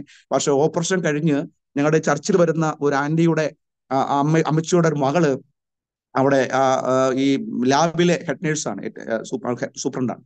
അപ്പൊ ഞാൻ ആ ലാബിൽ ടെസ്റ്റിന് പോയപ്പോൾ സമയത്ത് പറഞ്ഞു, ആ ആന്റിയോട് പറഞ്ഞു, പാസ്റ്റർ ഞങ്ങൾ ഇന്നൊരു ഒരു മുഴ കാണാൻ പോയി, ഒരു ബക്കറ്റിന്റെ അകത്ത മുഴ, ഭയങ്കര അത്ഭുതം തോന്നി, 8 കിലോ ഉണ്ടെന്ന് തോന്നി. ഞാൻ ചോദിച്ചു ആരുടെയാ? പറഞ്ഞു ശോഭിനെ. പറഞ്ഞത് എന്റെ ഭാര്യയുടെയാ. ഞാൻ ഇത് കൊണ്ടുവന്നു, അവർ കൊണ്ടുവന്നപ്പോൾ ഞാൻ ഫോട്ടോയ്ക്ക് എടുത്തു. പക്ഷെ 8 കിലോ ഒരു ബക്കറ്റിനകത്താണ് ഈ മുഴ ഇരിക്കുന്നത്. 8 കിലോ ഒന്നും എനിക്ക് അറിയത്തില്ല. അപ്പൊ 8 കിലോ ഉണ്ടെന്ന് അറിഞ്ഞത് ഈ പറഞ്ഞപ്പോ ഞാൻ ചിന്തിക്കുക, അത്രയും ആ മുഴ ഉണ്ടായിട്ട് പോലും അന്ന് തലേദിവസം ഓപ്പറേഷൻ പോകുന്നതിന്റെ തലേദിവസം ഞങ്ങൾ പാസ്റ്ററിന്റെ ഉള്ളൊക്കെ ആ പുള്ളിക്കാരി ഇരുന്ന് തുടച്ച് ഒക്കെ വൃത്തിയാക്കിയിട്ട് പോകുന്നു. അപ്പൊ ഞാൻ ദൈവത്തിന്റെ കരുതൽ എത്ര ഭയങ്കരമാണ്. ദൈവം അറിയാതെ ഒന്നും സംഭവിക്കുന്നില്ല. അവിടെയും അത്ഭുതം ചെയ്തു. ഭാര്യയുടെ ഓപ്പറേഷൻ കഴിഞ്ഞു. അതുപോലെ തന്നെ എൻ്റെ മകളുടെ ഫീസ് കഴിഞ്ഞു. 3 വർഷം അവളുടെ സൈക്കിൾ പഠിച്ചു. ഞാൻ പോലും അറിയാത്ത എത്രയോ പേര്, ഞാൻ പോലും അറിയാത്ത ആ സമയത്ത് ഫീസ് കൊടുക്കാൻ സമയമാകുമ്പോൾ ഞാൻ പോലും അറിയാത്ത ഈ സൂമിലൊക്കെ ഇടുന്നുകൊണ്ടൊക്കെ കുറെ പേര് പരിചയം നമ്മൾ അറിയില്ല. പക്ഷെ അവരൊക്കെ എൻ്റെ കുഞ്ഞിന്റെ പഠനത്തിന് വേണ്ടിയിട്ടൊക്കെ ഇങ്ങനെ അവർക്ക് കഴിയുന്ന നന്മയൊക്കെ നൽകി തന്ന് ഒരു പ്രയാസം കൂടാതെ അവൾ പഠനം പൂർത്തീകരിച്ചു. അവള് ഗ്രാജുവേഷൻ കഴിഞ്ഞു. ഇപ്പോൾ കോഴിക്കോട് ചേതന ഹോസ്പിറ്റലിൽ അവൾ ഇന്റേൺഷിപ്പ് ചെയ്യാൻ. അപ്പൊ അവൾക്ക് ആഗ്രഹം പുറത്തു പോയി പഠിക്കാൻ, അവൾക്ക് UK പോയി പഠിക്കാനുള്ള ഒരു ചിന്തയിലാണ്. അവൾ അതിനുവേണ്ടി എല്ലാ കാര്യങ്ങളും ചെയ്തു. പക്ഷെ ഞങ്ങളുടെ സ്ഥലത്തിന് പട്ടയമില്ലാത്തതുകൊണ്ട് ലോൺ ശരിയാകത്തില്ല. അപ്പൊ ഞാൻ ചിന്തിക്കുകയാണ്, പട്ടയം ഇല്ലെങ്കിൽ ലോൺ ഇല്ലെങ്കിൽ ഇപ്പോൾ ദൈവം അവളെ അങ്ങ് അയക്കാനായിട്ട് ആഗ്രഹമെങ്കിൽ ദൈവം വഴി തുറക്കും. ഞാൻ അതുകൊണ്ട് ഒരു ടെൻഷൻ അടിക്കുന്നില്ല. ഞാൻ പ്രാർത്ഥിക്കുന്നുണ്ട്, ദൈവം അവളെ അവിടെ പുറത്തയച്ച് പഠിപ്പിക്കാനാണ് ആഗ്രഹിക്കുമെങ്കിൽ ദൈവം അതിനുവേണ്ടി വഴികളെ തുറക്കും എന്നുള്ള ഒരു വിശ്വാസമുണ്ട്. അവിടെ ഇപ്പോൾ ഒരു മാസം കഴിഞ്ഞ് 2 മാസത്തോളമായി കോഴിക്കോട് ചേതന ഹോസ്പിറ്റലിൽ അവിടെ ഇന്റേൺഷിപ്പ് ചെയ്യുകയാണ്. സന്തോഷകരമായിട്ട് അവിടെ പോകുന്നു. അപ്പൊ ദൈവത്തിന്റെ പ്രവൃത്തി അതാണ്, വലിയ അത്ഭുതമാണ്. അങ്ങനെയൊക്കെ ദൈവം നമുക്ക് കരുതും. സഹോദരങ്ങളെ, നമ്മുടെ ഭാരങ്ങളുടെ ദൈവത്തിന് അറിയാം. നമ്മുടെ വേദന അടിസ്ഥാനപരമായിട്ട് ഒന്നും നമ്മുടെ കണ്ണിന് മുമ്പിലില്ലെങ്കിലും പ്രവചനം പറഞ്ഞ പോലെ കാറ്റ് കാണണ്ട, മഴയും കാണണ്ട, താഴ്വരയിൽ കുഴി കുഴിക്കാൻ നമ്മൾ തയ്യാറാണോ? വെള്ളം കൊണ്ട് നിറയ്ക്കാൻ ദൈവത്തിന് കഴിയും. എത്ര ഉണങ്ങിയ പ്രതലത്തിലും അമിസ്തോത്രം ദൈവത്തിന്റെ വാഗ്ദത്തമുള്ള തന്റെ ജനത്തിന് വേണ്ടി ദൈവം പ്രവർത്തിക്കേണ്ടതായിത്തീരും. ചെങ്കലിനകത്ത് വടി കൊണ്ടെന്ന് ഉലകത്തിൽ ആരും കണ്ടതല്ല. ഒരു ഭൂപടത്തിൽ പോലും ആ ചെങ്കലിന് വടി കൊണ്ടൊന്നും അറിയില്ല. പക്ഷേ വാഗ്ദത്തമുള്ള ഒരു കൂട്ടം ജനത്തിന് വേണ്ടി വടിയില്ലാത്തിടത്ത് വഴി തുറന്ന് തന്നെ ജനത്തെ കടത്താൻ കഴിയുമെങ്കിൽ ഇന്ന് പകലിൽ എന്നെ കേൾക്കുന്നവരെ, ജീവിതത്തെ എല്ലാ വഴികളും അടയപ്പെട്ടാലും സാഹചര്യം ഒന്നും അനുകൂലമല്ലെങ്കിലും വിളിച്ച ഒരു ദൈവം നമുക്ക് വേണ്ടി അസാധാരണമായ പ്രവൃത്തികളെ ചെയ്യുമെന്നുള്ളത് എൻ്റെ അനുഭവമാണ്. വഴി തുറന്നു. എന്റെ കുഞ്ഞു പഠിക്കുന്നു. മൂത്ത മോള് അവൾ അങ്ങനെ പഠിച്ച് അത് ചെയ്യുന്നു. രണ്ടാമത്തെ മോള് അവളിപ്പോ ഡിഗ്രി ചിന്തിക്കുക. ഇളയ മോള് അവള് ഇപ്പോൾ +1 പഠിക്കുകയാണ്. സ്തോത്രം. ദൈവത്തിന്റെ പ്രവൃത്തിയാണ്. ദൈവം അത്ഭുതം ചെയ്യുന്ന ദൈവമാണ്. അതുകൊണ്ട് ഇന്ന് ഞാൻ നിങ്ങൾ പറയട്ടെ, ദൈവം നമുക്ക് പ്രവർത്തിക്കും. അത് മാത്രം ഒരു അത്ഭുതം ഞാൻ പറയട്ടെ. ഞാനൊന്നും പറഞ്ഞില്ല, എന്റെ വീട് ഒരു ചെറിയ വീട്, ഒരു കൊച്ചു പോലൊക്കെ മെഞ്ഞ് പ്ലാസ്റ്റിക് ഇട്ട വീടാണ്. അപ്പൊ ഞാൻ വിശ്വാസം വന്ന ആ സമയത്താണ്. അപ്പൊ എന്റെ അച്ഛൻ നന്നായിട്ട് മദ്യപിക്കുന്ന ആളായതുകൊണ്ട് ആരും എന്തോ പറഞ്ഞു കൊടുത്ത് കുറച്ച് പ്രശ്നമൊക്കെ ഉണ്ടാക്കി. എന്റെ അപ്പൻ എപ്പോഴും പറയും വീട് കത്തിക്കുന്നു പറയും. ഇപ്പൊ ഞാനിപ്പോ കത്തിച്ചോളം പറയും. ഞാൻ എപ്പോഴും പറയും അങ്ങനെ എല്ലാം കുടിച്ചു കഴിയുമ്പോൾ പറയും ഞാൻ വീട് കത്തിക്കും. അപ്പൊ ഞാൻ എപ്പോഴും പറയും കത്തിച്ചോ എന്നുള്ളത്. അങ്ങനെ ചെയ്യില്ല എന്നുള്ള ചിന്തയാണ്. അപ്പൊ ഇതുപോലെ ഒരു നവംബർ മാസം നല്ല ഉണക്ക സമയമാണ്. എന്ന് പറഞ്ഞു ഞാൻ ഇപ്പൊ വീട് കത്തിക്കുന്നു പറഞ്ഞു. നല്ല കുടിയാണ്, ഞാൻ ഇപ്പൊ വീട് കത്തിക്കുന്നു പറഞ്ഞു. അപ്പൊ ഞാൻ പറയും കത്തിച്ചോളം പറഞ്ഞു. അപ്പൊ അച്ഛൻ വേഗം അകത്തേക്ക് ഓടിച്ചെന്ന് അന്ന് 5 ലിറ്റർ മണ്ണെണ്ണ കിട്ടും. ആ മണ്ണ കൂടെ കൊണ്ടുവന്നിട്ട് ഇതിന് മുകളിലേക്ക് ഒഴിച്ചു. എന്നിട്ട് എന്നോട് പറഞ്ഞു ഞാൻ ഇപ്പൊ കത്തിക്കുന്നു. ഞാൻ ഓർത്ത് അപ്പോഴും ഞാൻ ചിന്തിക്കുന്നത് കത്തിക്കില്ലെന്നാണ് ചിന്തിക്കുന്നത്. പക്ഷെ എന്റെ അച്ഛൻ വേഗം തീപ്പൊട്ടി ഒഴിച്ചു. ഞാൻ ആ ഒറ്റ കണ്ണടച്ച് ഞാൻ പറഞ്ഞു കർത്താവേ, ഈ വീടെങ്ങാനും കത്തിപ്പോയാൽ പറയും അമ്മയും മോനും ബന്ധക്കോസിൽ പോയതുകൊണ്ട് അപ്പൻ വീട് കത്തിച്ചു എന്ന് പറയും. അതുകൊണ്ട് ദൈവമേ, അന്ന് വിശ്വാസം വന്ന ആ സമയമാണ്, നല്ല തീക്ഷ്ണ സമയമല്ലേ. കണ്ണ് തുറന്നു നോക്കിയപ്പോഴും ആ കത്ത് കയറിയ ആ തീയ് പെട്ടെന്ന് അങ്ങ് കെടാനിടയായി തോന്നി. ആ ഓലയുടെ കുറച്ച് മോൾഭാഗം മാത്രം കത്തിപ്പോയി. ഞാൻ നോക്കുമ്പോൾ ഞാൻ പ്രാർത്ഥിച്ചു. ഞാൻ വല്ലാതെ ഭാരപ്പെട്ടു. കാരണം വീട് കത്തിപ്പോയി എന്നെ കടക്കാൻ വേറെ നിവൃത്തിയില്ല. ആകെ ഒരു ചെറ്റക്കുള്ളിൽ പോലത്തെ ഒരു ചെറിയ വീടാ. അത് കത്തിപ്പോയ പിന്നെ അതും പ്രശ്നമാവല്ലോ. പക്ഷെ ദൈവം അത്ഭുതം ചെയ്തു. അന്ന് അതിന്റെ തലേ ദിവസം ഞങ്ങളുടെ വീടിന്റെ തൊട്ട അക്കരെ ഒരു വീട്ടില് വിറക് അടുക്കി വെച്ച് ആ വിറക് തീ പിടിച്ച് ആ തീ പിടിച്ച ആ വീട് ഒരു സാധനം പോലും എടുക്കാൻ കഴിയാതെ ആ വീട് മുഴുവൻ കത്തിപ്പോയി. ഞാൻ അടക്കം വെള്ളം കൊണ്ടുപോയി ഒഴിച്ചിട്ടുണ്ട്. പക്ഷെ മണ്ണെണ്ണ ഒഴിച്ച് കത്തിച്ചിട്ട് പോലും കത്താതെ എന്റെ ദൈവം എന്റെ വീടിനെ ദൈവം സൂക്ഷിക്കേണ്ടതായി തുറന്നു. അഗ്നി ജ്വാല നിന്നെ ദഹിപ്പിക്കില്ല, തീ നിന്നെ തൊടുകയില്ല. അതെന്റെ കണ്ണുകൊണ്ട് ആ വചനത്തിന്റെ അക്ഷരികമായി എന്റെ കണ്ണുകൊണ്ട് ഞാൻ കണ്ടതാണ്. സ്തോത്രം. എത്ര അത്ഭുതങ്ങളാണ് ദൈവം ചെയ്തത്. ദൈവത്തെ അന്ന് കണ്ട അന്നു മുതൽ ഇന്നു വരെ ദൈവം നടത്തിയത് അത്ഭുതകരമായിട്ടാണ്. ഞാൻ പറഞ്ഞല്ലോ, എന്റെ ചെറുപ്രായത്തിലൊക്കെ വളരെ ബുദ്ധിമുട്ട് അനുഭവിച്ചുകൊണ്ട് ഒരു ഷർട്ട് മാറിയിടാൻ കൊതിച്ച ആളുണ്ടായിരുന്നു. ഒരു ഷർട്ട് മാറിയിടാൻ കൊതിച്ച ആളുണ്ട്. എന്റെ അമ്മാവന്റെ മോന്റെ ഒരു ഷർട്ട് ഒരു ദിവസം മാറിയിട്ടു എന്ന് പറഞ്ഞ് എന്റെ അമ്മാവൻ എന്നെ വല്ലാതെ ആൾക്കാരുടെ ഇടയ്ക്ക് വെച്ച് പറഞ്ഞുകൊണ്ട് അങ്ങനെ പറഞ്ഞു. അപ്പൊ ഞാൻ അന്നൊരു ഇട്ട് മാറാൻ ഒരു തുണിയില്ലാത്ത കാരണമാണ്. പക്ഷെ ഇന്ന് സ്വപ്നം പോലും കാണാത്ത രീതിയിൽ നമുക്ക് ധരിക്കാൻ, വിലവെടുപ്പുള്ള ധരിക്കാൻ ദൈവം നമുക്ക് ഒരുക്കുന്നു. ഓരോരുത്തരും. അപ്പൊ ഞാൻ ചിന്തിക്കുക, ദൈവം ഒന്ന് നമ്മുടെ ചെറുപ്രായത്തിൽ അത്ര ഭാരപ്പെട്ടെങ്കിൽ പിന്നീട് ദൈവം നമുക്കിട്ട് ഒരുക്കുന്നതൊക്കെ എത്ര ശ്രേഷ്ഠകരമാണ്. അതുകൊണ്ട് നമ്മുടെ ചെറിയ ആവശ്യങ്ങൾ പോലും വലിയ ആവശ്യങ്ങൾ പോലും നിവർത്തിപ്പാൻ ദൈവത്തിന് കഴിയും. അതുകൊണ്ട് നമ്മുടെ ജീവിതത്തിൽ ഏത് വിഷയത്തെയും പരിഹരിക്കാൻ ദൈവത്തിന് കഴിയും. സഹോദരങ്ങളെ, നമ്മുടെ ദുഃഖവും വേദനയും ഒക്കെ അറിയുന്ന ദൈവം. ഒരു മനുഷ്യന്റെ സഹായം പരിധിയുണ്ട്. പക്ഷെ പരിധിയില്ലാതെ വണ്ണം നമ്മുടെ വിഷയങ്ങളെല്ലാം പരിഹരിക്കാൻ ദൈവത്തിന് കഴിയും. അനേക അനുഭവങ്ങൾ വിശ്വാസത്തിൽ വന്ന അന്ന് മുതൽ ഇന്ന് വരെയും ദൈവം ഞങ്ങളെ നടത്തുന്നത് അങ്ങനെയുള്ള അനുഭവത്തിൽ കൂടെയാണ്. അതുകൊണ്ട് ഇന്ന് പകലിൽ നിങ്ങൾ ജീവിതത്തിൽ ഏതെങ്കിലും വിഷയത്തിൽ നിങ്ങൾ ഭാരപ്പെടുന്നുണ്ടോ? സഹായിക്കാൻ ആരുമില്ലെന്ന് ഓർത്താണ് ഭാരപ്പെടുന്നത്, അല്ലെങ്കിൽ അസമാധാനത്തോടെ പോകണം. കർത്താവ് ഞാൻ എന്റെ സമാധാനം നിങ്ങൾക്ക് തരുന്നു, ലോകം തരുന്നില്ല. അത് ഞാൻ അനുഭവിച്ചതാണ്. ലോകം തരാത്ത സമാധാനം ഞാൻ അനുഭവിച്ചു.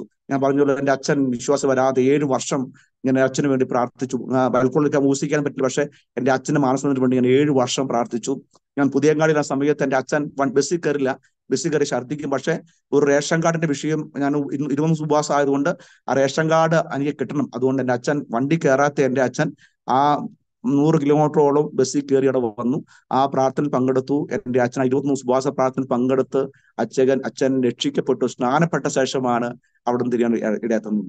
അപ്പോ എല്ലാം പറഞ്ഞു, ചെല്ലഞ്ചേട്ടൻ വിശ്വാസം വരില്ലെന്ന് 100% എല്ലാവരും ഉറപ്പിച്ചതാ. പക്ഷെ ആ ഒരു വരവ്, ആ പ്രാർത്ഥനയിൽ എൻ്റെ അച്ഛനെ ദൈവം വിടുവിച്ചു. സന്തോഷകരമായി എൻ്റെ അച്ഛനും എൻ്റെ അമ്മയും ഒക്കെ അറിഞ്ഞു. കഴിഞ്ഞ വർഷം നവംബർ മാസം 10-ാം തീയതി കഴിഞ്ഞ മാസം എൻ്റെ അമ്മ ഈ ലോകം ഇവിടെ പറഞ്ഞു. ശരീരമാച്ചിയുടെ പ്രയാസം കൂടെ കടന്നുപോയി എൻ്റെ അമ്മ കടന്നുപോയി. എന്നാൽ സന്തോഷകരമായ ഒരു നല്ല മരണം എൻ്റെ അമ്മയ്ക്ക് കൊടുത്തു. ഞാൻ ചിന്തിക്കുകയാണ്, ആമേ സ്വത്രം, ഞങ്ങൾക്ക് പ്രത്യാശയുണ്ട്. കാഹളം ധ്വനിക്കുന്ന സമയത്ത് എൻ്റെ മാതാവിനെയും കാണാൻ കഴിയുന്ന പ്രത്യാശ ഞങ്ങൾക്കുണ്ട്. എൻ്റെ അച്ഛൻ ഇന്ന് സന്തോഷത്തോടെ ഒക്കെ പോകുന്നു. ഞങ്ങൾ സന്തോഷകരമായി ഞങ്ങളുടെ കുടുംബം പോവുകയാണ്. യേശുവിനെ അറിഞ്ഞില്ലായിരുന്നെങ്കിൽ ഇന്ന് ഇവിടെ സാക്ഷ്യം പറയാൻ കഴിയത്തില്ലായിരുന്നു. ചിലപ്പോൾ ഒരു മദ്യപരിയായിട്ട് മാറിയാനെ, അല്ലെങ്കിൽ തകർന്ന് തരിപ്പണമായി ഈ ലോകത്തോട് പോലും വിട പറയേണ്ട അവസ്ഥ വന്നതിനെ. പക്ഷേ കർത്താവ് എന്നെ സ്നേഹിച്ചു, കർത്താവ് എന്നെ കണ്ടു, എൻ്റെ പേര് ജീവ പുസ്തകത്തിൽ എഴുതുകയായി തീർന്നു. ആമേ ഒരു നല്ല സുവിശേഷകനായി മാറി. ഞാൻ പറയട്ടെ, പ്രസംഗിക്കാൻ അറിയാത്ത, നന്നായി സംസാരിക്കാൻ അറിയാത്ത, ഉൾവലിഞ്ഞു നിന്ന എന്നെ കർത്താവ് അനേകയിടങ്ങളിൽ നിർത്തുന്നു. വചന പങ്കുവെക്കാൻ കർത്താവ് ഭാഗ്യമൊരുക്കുന്നു. നമ്മുടെ അറിവോ ജ്ഞാനമല്ല, ദൈവത്തിന്റെ കൃപയാണ്. അതെല്ലാം ഓർത്ത് ഞാൻ ദൈവത്തെ നന്ദിയോടെ സ്തുതിക്കുന്നു. വിശേഷാൽ ഇന്ന് ഈ സമയം ഈ അരോമ ടിവിയിലെ പ്രേക്ഷകർ, അല്ലെങ്കിൽ അതിന്റെ ഉത്തരവാദിത്തപ്പെട്ടവർ ഇങ്ങനെ എനിക്ക് അവസരം നൽകി തന്നു. വിശേഷ പ്രിയ ദാനിയൽ ജോൺ പാസ്റ്റർ ഇങ്ങനെ അവസരം നൽകി തന്നു. ഞാൻ നന്ദി ഓർക്കുകയാണ്. ഇതൊന്നും നമുക്ക് കഴിവോ പദവിയോ ഒന്നുമല്ല, ഒരു പുകഴ്ചയ്ക്കും കഴിയത്തില്ല. എല്ലാം കർത്തന്റെ കൃപയും കരുണയാണ്. എന്നെ നടത്തിയ ദൈവം, എനിക്ക് ആരോമ ടി വി പ്രേക്ഷകരോട് പറയാനുള്ള കാര്യം, എന്നെ നടത്തിയ ദൈവം എതിർപ്പും പ്രയാസമൊക്കെയായി പൂജാകർമ്മ അല്ലെങ്കിൽ അങ്ങനെ ഉള്ള ആ പാരമ്പര്യത്തിൽ നിന്നൊക്കെ പോയ സമയത്ത് ലഭിക്കാത്ത സമാധാനവും ശാന്തിയും സന്തോഷവും വലിയ വിടുതലും എൻ്റെ കർത്താവിനെ അറിഞ്ഞ നാളെ മുതൽ എനിക്ക് ലഭിക്കണയായി തീർന്നു. അവിടെ എനിക്ക് കിട്ടിയ ആ സമാധാനം, എനിക്ക് കിട്ടിയ രക്ഷ നിങ്ങൾക്കും ദൈവം തരാൻ വിശ്വസ്തനാണ്. യേശുവിനെ അറിയാത്ത ആരെങ്കിലും ഈ സാക്ഷ്യം കേൾക്കുന്നുവെങ്കിൽ ഒരു കാര്യം പറയട്ടെ, നമ്മെ രക്ഷിക്കാൻ കഴിയുന്ന ഉലകത്തിൽ ഒരു ദൈവമുണ്ടെങ്കിൽ യേശു കർത്താവാണ്. 33 കോടി ദേവന്മാരൊക്കെ സേവിച്ചും അങ്ങനെ പോയത് അവസ്ഥയാണ്. പക്ഷെ അവർക്ക് ആർക്കും തരാൻ കഴിയാത്ത വലിയ രക്ഷ, വലിയ സന്തോഷം, വലിയ സമാധാനം യേശു എനിക്ക് നൽകുന്ന. അത് മാത്രമല്ല, മരണശേഷം ഒരു ജീവിതമുണ്ടെന്നും ഒരു നിത്യത ഉണ്ടെന്നും അറിയാൻ കഴിയുന്നത് യേശു കൂടെയാണ്. അതുകൊണ്ട് യേശു നിങ്ങളുടെ ജീവിതത്തിൽ നിങ്ങൾ അനുഭവിക്കുന്ന ശാരീരികമാകട്ടെ മാനസികമാകട്ടെ ഏത് പ്രയാസമാകട്ടെ അതൊക്കെ സൗഖ്യമാക്കാൻ വിടുവിപ്പാനും കർത്താവിന് കഴിയും. അതുകൊണ്ട് നിങ്ങൾ വിശ്വസിക്കുക. നിശ്ചയമായും എന്നെ നടത്തിയ ദൈവം, എന്നെ വിടുവിച്ച ദൈവം, എന്റെ കുടുംബത്തെ നയിച്ച ദൈവം, നിങ്ങളെയും നയിക്കുവാനായിട്ട് ദൈവം ഇടയാക്കും. ദൈവം സഹായിക്കട്ടെ. ശശാല് ഇത്ര സമയം എനിക്ക് വേണ്ടി അനുവദിച്ച് നൽകി തന്ന ഈ പ്രേക്ഷകരോടും അതുപോലെ തന്നെ ഈ ആരോമ ടിവിയുടെ പിന്നിൽ പ്രവർത്തിക്കുന്ന ദേവദാസന്മാരോടും ഉള്ള എല്ലാ ഹൃദയം നിറഞ്ഞ നന്ദി അറിയിച്ചുകൊണ്ട് തുടർന്ന് ഞങ്ങളെ ഓർത്തും പ്രാർത്ഥിക്കണം. ദൈവം ഞങ്ങളെ ശുശ്രൂഷയ്ക്ക് എത്ര നാളാക്കുന്നുവോ ആ നാളോളം വിശ്വസ്തയോടെ കർത്താവിന്റെ നാമത്തെ ഉയർത്തുവാൻ തക്കവണ്ണം അയക്കുന്നിടത്തൊക്കെ കർത്താവിന്റെ നാമത്തെ മാത്രം ഉയർത്തുവാൻ ഞങ്ങളും സമർപ്പിക്കുകയാണ്. ദൈവം നമ്മെ സഹായിക്കട്ടെ. തുടർന്ന് ദിവാസൻ വാക്കുകൾ പറയും. ഒടുവിൽ പ്രാർത്ഥിക്കാനായിട്ട് നമുക്ക് സമീപത്തിരിക്കാം. ദൈവനായിട്ട് നമ്മെ സഹായിക്കുകയും ഒരുക്കുകയും ചെയ്യുമാറാകട്ടെ. ആമേൻ. ആമേൻ. വളരെ അനുഗ്രഹീതമായ ഒരു ജീവിതാനുഭവം കർത്താവിന്റെ ദാസൻ പാസ്റ്റർ രമേഷിൽ കൂടി കേൾക്കുവാൻ കൂടെയായി തീർന്ന ഓർത്ത് ഞാൻ ദൈവത്തിന് സ്തോത്രം ചെയ്യുന്നു. ആ ബാല്യകാലം മുതൽ ജനിച്ചു വളർന്നതായ ആ ഒരു പശ്ചാത്തലം വെച്ച് നോക്കുകയാണെങ്കിൽ ഇന്ന് ഇങ്ങനെ ഒരു അനുഭവ സാക്ഷ്യവുമായി നിൽക്കുവാൻ യാതൊരു യോഗ്യതയും ഇല്ലാത്ത വ്യക്തിയാണ്. എന്നാൽ ക്രിസ്തുവിന്റെ സ്നേഹം ഉലക സൃഷ്ടിക്ക് മുന്നമേ, അമ്മയുടെ ഗർഭത്തിൽ പിണ്ഡാകാരമാകുന്നതിന് മുന്നമേ കർത്താവിന് വേണ്ടി ഒരു വ്യക്തിയെ ദൈവം കണ്ടിരിക്കുന്നു എങ്കിൽ, തിരഞ്ഞെടുത്തിരിക്കുന്നു എങ്കിൽ, ആ വ്യക്തി ഏത് അമ്മൻകുട പാടാൻ പോയാലും, ഭജനപ്പാട്ട് പാടാൻ പോയാലും, വെച്ചുസേവ നടത്താൻ പോയാലും, ഉടുക്ക് കൊട്ടാൻ പോയാലും, കുടം കൊട്ടാൻ പോയാലും, ശാസ്താംപാട്ട് പാടാൻ പോയാലും, ഏത് പരിപാടിക്ക് പോയാലും, ഏതെല്ലാം നിലകളിലൂടെ ജീവിച്ചാലും അവിടെ നിന്നെല്ലാം ചൂണ്ടയിട്ട് പിടിക്കുന്നത് പോലെ ദൈവം വിളിച്ച് വേർതിരിച്ച് ദൈവം കൊണ്ടുവരുന്ന ഒരു അനുഭവമാണ്. ദാസന്റെ ജീവിതത്തില് പടിപടിയായി പടിപടിയായി ആ നിലയിൽ ദൈവിക ഇടപെടലുകളെ അനുഭവിപ്പാനിടയായി തീർന്നത് ഞാൻ കേട്ടുകൊണ്ടിരിക്കുകയായിരുന്നു. എത്ര ചില സന്ദർഭങ്ങളിലൊക്കെ വില കൊടുത്തു, ചില പ്രതികൂലങ്ങളുടെ നടുവിലൂടെ ഒക്കെ കടന്നുപോയി. എങ്കിലും അതിൻ്റെ മറുവശം ദൈവത്തിൻ്റെ സ്നേഹം, ദൈവത്തിൻ്റെ പ്രവൃത്തി തിരിച്ചറിഞ്ഞ് അതിലൂടെ നടക്കുവാൻ, ആ ദൈവത്തിന് മഹത്വം കൊടുക്കുവാൻ, ആ ദൈവത്തിൻ്റെ ഹിതത്തിന് വേണ്ടി ഏൽപ്പിച്ചു കൊടുക്കുവാൻ ഇടയായി തീർന്നു. അനുഗ്രഹിക്കപ്പെട്ടതായ ഈ നല്ല സാക്ഷ്യത്തിനായിട്ട്, അനുഭവങ്ങൾക്കായിട്ട് കർത്താവിന് സ്തോത്രം ചെയ്യുന്നു. ഒരിക്കൽ പോലും പലരും, പ്രിയപ്പെട്ടവരൊക്കെ പലരും പറഞ്ഞു, നീ ഈ ദൈവങ്ങളെയൊക്കെ ഉപേക്ഷിച്ച് പോയിട്ടാണ് ഇങ്ങനെയൊക്കെ സംഭവിക്കുന്നതല്ലേ, അങ്ങനെ അതുകൊണ്ടാണ് ഇതൊക്കെകൊണ്ടാണെന്നൊക്കെ പലരും പലതും പറഞ്ഞു. അല്ലെങ്കിൽ ഭാവിയിൽ അങ്ങനെ പറയുവാൻ സാധ്യത ഉണ്ടാകാമായിരുന്നു. ഇതൊക്കെ തിരിഞ്ഞു പോകുവാൻ, പിന്മാറിപ്പോകുവാൻ അവസരങ്ങൾ ഉണ്ടായിട്ടും ഒരിക്കൽ പോലും വിളിച്ച ദൈവത്തെ വിട്ട് തിരിഞ്ഞു പോകുവാൻ ഇടയാകാതെ കർത്താവിൻ്റെ ആ നല്ല പാതയെ പിന്തുടരുവാൻ ദൈവം കൃപ ചെയ്തത് ഓർത്ത് ഞാൻ ദൈവത്തിന് സ്തോത്രം ചെയ്യുന്നു. കർത്താവിൻ്റെ ദാസനെയും കുടുംബത്തെയും ശുശ്രൂഷകളെയും കുഞ്ഞുങ്ങളെ 3 പേരെയും ദൈവം അനുഗ്രഹിക്കുമാറാകട്ടെ. അനുഗ്രഹിക്കപ്പെട്ടതായ ഒരു ശുശ്രൂഷയ്ക്കായി, അനുഗ്രഹിക്കപ്പെട്ടതായ ഒരു കുടുംബത്തിനായി, അനുഗ്രഹിക്കപ്പെട്ടതായ ആ ഒരു ജീവിതത്തിനായി ദൈവം തിരഞ്ഞെടുത്താക്കിയിരിക്കുന്നത് ഓർത്ത് ദൈവത്തിന് സ്തോത്രം ചെയ്യുന്നു. പിന്നെയും ഏറെ കർത്താവിന് വേണ്ടി പ്രയോജനപ്പെടുവാൻ കർത്താവ് സഹായിക്കട്ടെ. പ്രാർത്ഥിക്കുന്ന വിഷയങ്ങൾക്കും ചെയ്യുന്ന ശുശ്രൂഷകൾക്കും എല്ലാ പ്രയത്നങ്ങൾക്കും ഉയരത്തിലെ ദൈവം പ്രതിഫലം തരട്ടെ എന്ന് ആശംസിക്കുന്നു, പ്രാർത്ഥിക്കുന്നു. ആമേൻ. അരോമ ടിവിയിലെ ഞങ്ങളുടെ പ്രേക്ഷകരെ, നിങ്ങൾക്ക് ഈ വാത്സല്യ കർത്താവിൻ്റെ ദാസൻ രമേഷിന്റെ ജീവിതത്തിൽ ഈ ഒരു അനുഭവത്തിലേക്ക് വരുവാൻ തക്കവണ്ണം ദൈവീക ഇടപെടലുകളെ കുറിച്ച് വളരെ വ്യക്തമായി നമ്മൾ കേട്ടുകൊണ്ടിരിക്കുകയായിരുന്നു. ഈ ദൈവത്തിന് ഞങ്ങളുടെ ശ്രോതാക്കളെയും ആമേനെ രക്ഷിക്കുവാൻ, വിടുവിക്കുവാൻ, സൗഖ്യമാക്കുവാൻ, പുറത്തു കൊണ്ടുവരുവാൻ, ഇരുട്ടിൽ നിന്ന് വെളിച്ചത്തിങ്കിലേക്ക് ഏകസത്യ ദൈവമായ കർത്താവായ യേശുക്രിസ്തുവിനെ ദൈവവും കർത്താവുമായിട്ട് പിൻപറ്റുവാൻ, ആരാധിക്കുവാൻ, അംഗീകരിക്കുവാൻ നിങ്ങൾക്കും അവസരങ്ങളുണ്ട്. സ്തോത്രം. നമുക്ക് ഒരുപക്ഷെങ്കിൽ പാരമ്പര്യം പറയുവാൻ ഒത്തിരി ഉണ്ടായിരിക്കും. പക്ഷേ നമ്മുടെ ഒരു വിഷയം വരുമ്പോൾ, നമ്മുടെ ഒരു ആവശ്യം വരുമ്പോൾ നമ്മെ രക്ഷിപ്പാൻ തക്കവണ്ണം പാരമ്പര്യത്തിനോ നമ്മുടെ കുടുംബക്കാർക്കോ പ്രിയപ്പെട്ടവർക്കോ കഴിഞ്ഞെന്ന് വരില്ല. നമ്മെ രക്ഷിപ്പാൻ ഏക സത്യദൈവമായ നമ്മുടെ കർത്താവായ യേശു ക്രിസ്തുവിന് മാത്രമേ മാനവകുലത്തെ രക്ഷിപ്പാൻ തക്കവണ്ണം കഴിയത്തുള്ളൂ എന്നുള്ളതായ സത്യം നിങ്ങൾ തിരിച്ചറിയുവാൻ തയ്യാറാകുമെങ്കിൽ തീർച്ചയായിട്ടും ഈ യേശുവിന് നിങ്ങളെയും രക്ഷിപ്പാൻ കഴിയുമെന്ന് ഞങ്ങൾ ഉറപ്പിച്ചു പറയുന്നു. ആകയാൽ ഇതുവരെയും അതിന് അവസരം ഉണ്ടായിട്ടും കഴിഞ്ഞില്ല എങ്കിൽ ഇപ്പോൾ ഞങ്ങൾ പ്രാർത്ഥിക്കുന്ന ഈ മാത്രയിൽ തന്നെ ഞങ്ങളോട് ചേർന്ന് നിങ്ങൾ പ്രാർത്ഥിക്കുവാൻ തയ്യാറാകൂ. യേശു നിങ്ങളുടെ ജീവിതത്തിലേക്ക് വരട്ടെ, നിങ്ങളുടെ കുടുംബത്തിലേക്ക് വരട്ടെ, നിങ്ങളുടെ സ്ഥാപനത്തിലേക്ക് വരട്ടെ, നിങ്ങളുടെ ജോലിയിലേക്ക് വരട്ടെ, തലമുറകളുടെ അടുക്കിലേക്ക് വരട്ടെ, നിങ്ങൾ ഭാരപ്പെടുന്ന നിങ്ങളുടെ വിഷയങ്ങളുടെ അടുക്കിലേക്ക് വരട്ടെ, നിങ്ങളുടെ രോഗം എത്ര സങ്കീർണമായിക്കൊള്ളട്ടെ അവിടേക്ക് ഇറങ്ങി വരട്ടെ. ആശുപത്രിയിലായിരിക്കാം, വെന്റിലേറ്ററിലായിരിക്കാം, ഒരുപക്ഷെങ്കിൽ സങ്കീർണമായ സാഹചര്യങ്ങളായിരിക്കാം നിങ്ങളുടെ ഉറ്റവരിലൂടെ ഒരുപക്ഷെങ്കിൽ കടന്നു പോകുന്നു. കടബാധ്യതകളിലൂടെ കടന്നു പോകുന്നവരും, ജപ്തി നടപടികളെ നേരിടുന്ന പ്രിയപ്പെട്ടവരും, കുഞ്ഞുങ്ങളുടെ ഭാവിയോർത്ത് ആശങ്കപ്പെടുന്ന പ്രിയപ്പെട്ടവരും, വിവിധ നിലകളിലുള്ളതായ ഭയാശങ്കകളുമായി ജീവിക്കുന്ന പ്രിയപ്പെട്ടവരാകുന്നു. യേശുവിന് നിങ്ങളെ രക്ഷിപ്പാൻ കഴിയും. നിങ്ങൾ ഒരു നിമിഷം വിശ്വസിക്കൂ, കണ്ണുകളെ അടയ്ക്കൂ. ഞങ്ങൾ നിങ്ങൾക്ക് വേണ്ടി പ്രാർത്ഥിക്കാം. ഞങ്ങളോടൊപ്പം ഏറ്റുപറയൂ, കർത്താവേ അടിയനതായി എന്നെ സമർപ്പിക്കുന്നു, കർത്താവേ അടിയനതായി എന്നെ സമർപ്പിക്കുന്നു. അങ്ങന്റെ ഹൃദയത്തിലേക്ക് വരണം, അങ്ങന്റെ ജീവിതത്തിലേക്ക് വരണമേ, അങ്ങന്റെ വിഷയത്തിലേക്ക് വരണമേ എന്ന് ഏറ്റുപറയുവാൻ, പ്രാർത്ഥിക്കുവാൻ തയ്യാറാകുമോ? യേശു നിങ്ങളെ സ്നേഹിക്കുന്നു. യേശുവിന് മാത്രമേ നമ്മെ രക്ഷിപ്പാൻ കഴിയുള്ളൂ. ആമേൻ. ആകാശത്തിന് കീഴെ ഭൂമിക്ക് മീതെ മനുഷ്യരുടെ ഇടയിൽ നൽകപ്പെട്ട ഒരേ ഒരു നാമം, അത് കർത്താവായ യേശു ക്രിസ്തുവിന്റെ നാമമല്ലാതെ മറ്റൊന്നുമില്ല. ആകയാൽ ഈ യേശുവിനെ സ്വന്തം രക്ഷിതാവും കർത്താവുമായ ഹൃദയം കൊണ്ട് വിശ്വസിച്ച് വായ കൊണ്ട് രക്ഷിക്കായി ഏറ്റു പറയുവാൻ തയ്യാറാകുമോ? ഞങ്ങൾ നിങ്ങൾക്ക് വേണ്ടി പ്രാർത്ഥിക്കാം.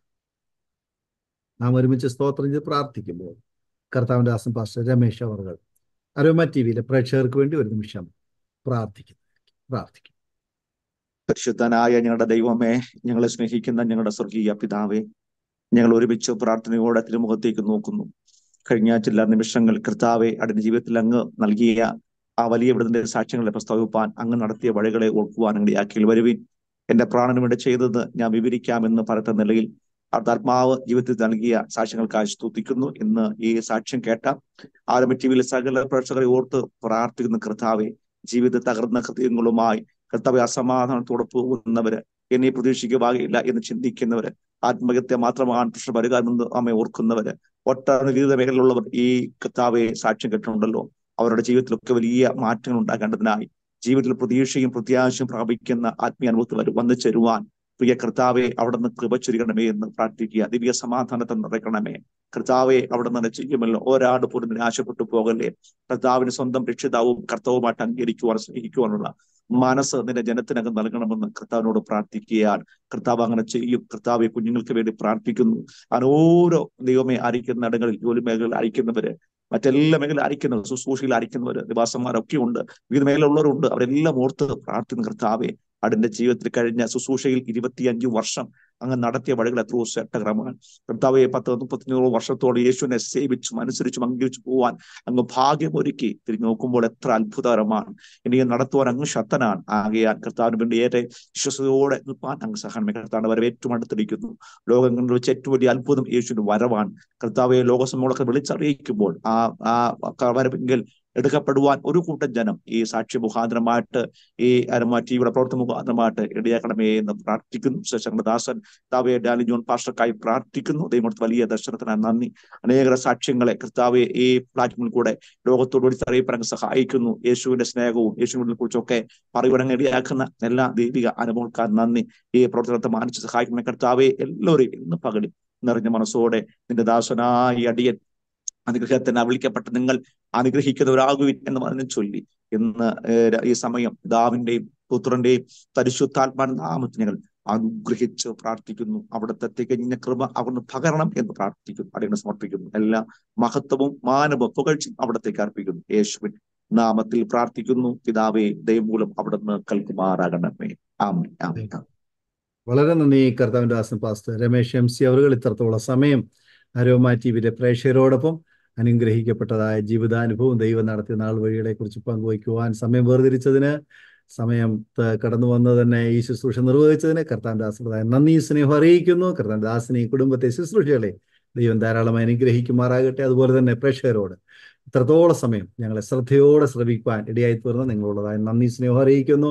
ഈ സാക്ഷ്യം നിങ്ങൾക്ക് അനുഗ്രഹമായി തീർന്നുവെങ്കിൽ നിങ്ങളുടെ പ്രിയപ്പെട്ടവർ കൂടി ഷെയർ ചെയ്ത് കൊടുക്കുക. അവരും കേൾക്കട്ടെ, അനുഗ്രഹിക്കപ്പെടട്ടെ, ദൈവനാമം മഹിമപ്പെടട്ടെ. നിങ്ങൾക്കൊരു പ്രാർത്ഥനാ വിഷയമുണ്ടെങ്കിൽ സ്ക്രീനിൽ കാണുന്ന നമ്പറിൽ ഞങ്ങൾക്ക് വാട്സപ്പിൽ വോയിസ് മെസ്സേജ്, ടെക്സ്റ്റ് മെസ്സേജ് അയയ്ക്കുക. ഞങ്ങൾ നിങ്ങൾക്ക് വേണ്ടി പ്രാർത്ഥിക്കാം. കർത്താവ് നമ്മെ സഹായിക്കട്ടെ. അടുത്ത അനുഗ്രഹിക്കപ്പെട്ട ഒരു വീഡിയോയുമായി വീണ്ടും കാണുമ്പോഴേക്കും എല്ലാവർക്കും good bye. God bless you all. ഓർമ്മയുടെ മനോരഥത്തിൽ മായാത്ത ഓർമ്മയ്ക്കായി അരോമ മാട്രിമോണിയിൽ നിന്നും ജീവിത പങ്കാളിയെ കണ്ടെത്തൂ. നിങ്ങൾ ഒരു ക്രിസ്തീയ ജീവിത പങ്കാളിയെ അന്വേഷിക്കുകയാണോ? അതോ മക്കൾക്ക് അനുയോജ്യമായ ഒരു തക്ക തുണയ്ക്കു വേണ്ടി പ്രാർത്ഥിക്കുന്ന വ്യക്തിയാണോ? എങ്കിൽ അരോമ മാട്രിമോണി നിങ്ങൾക്ക് വേണ്ടിയാണ്. ഇന്നു തന്നെ സൗജന്യമായി രജിസ്റ്റർ ചെയ്യൂ. അരോമ മാട്രിമോണിയുടെ പ്രത്യേകതകൾ: രജിസ്ട്രേഷൻ തികച്ചും സൗജന്യം. ലോകത്തെവിടെയുമുള്ള അനുയോജ്യമായ ക്രിസ്തീയ ജീവിത പങ്കാളിയെ തിരഞ്ഞെടുക്കാം. വിവാഹം നടക്കുന്നതുവരെ സർവീസ് ലഭിക്കുന്നു. ഏറ്റവും ചെറിയ പാക്കേജുകളും തിരഞ്ഞെടുക്കാം. അരോമ മാട്രിമോണി നിങ്ങൾക്കായി ഒരുക്കുന്നു വിവാഹം പരമാനന്ദം. Email aroma matrimony2020@gmail.com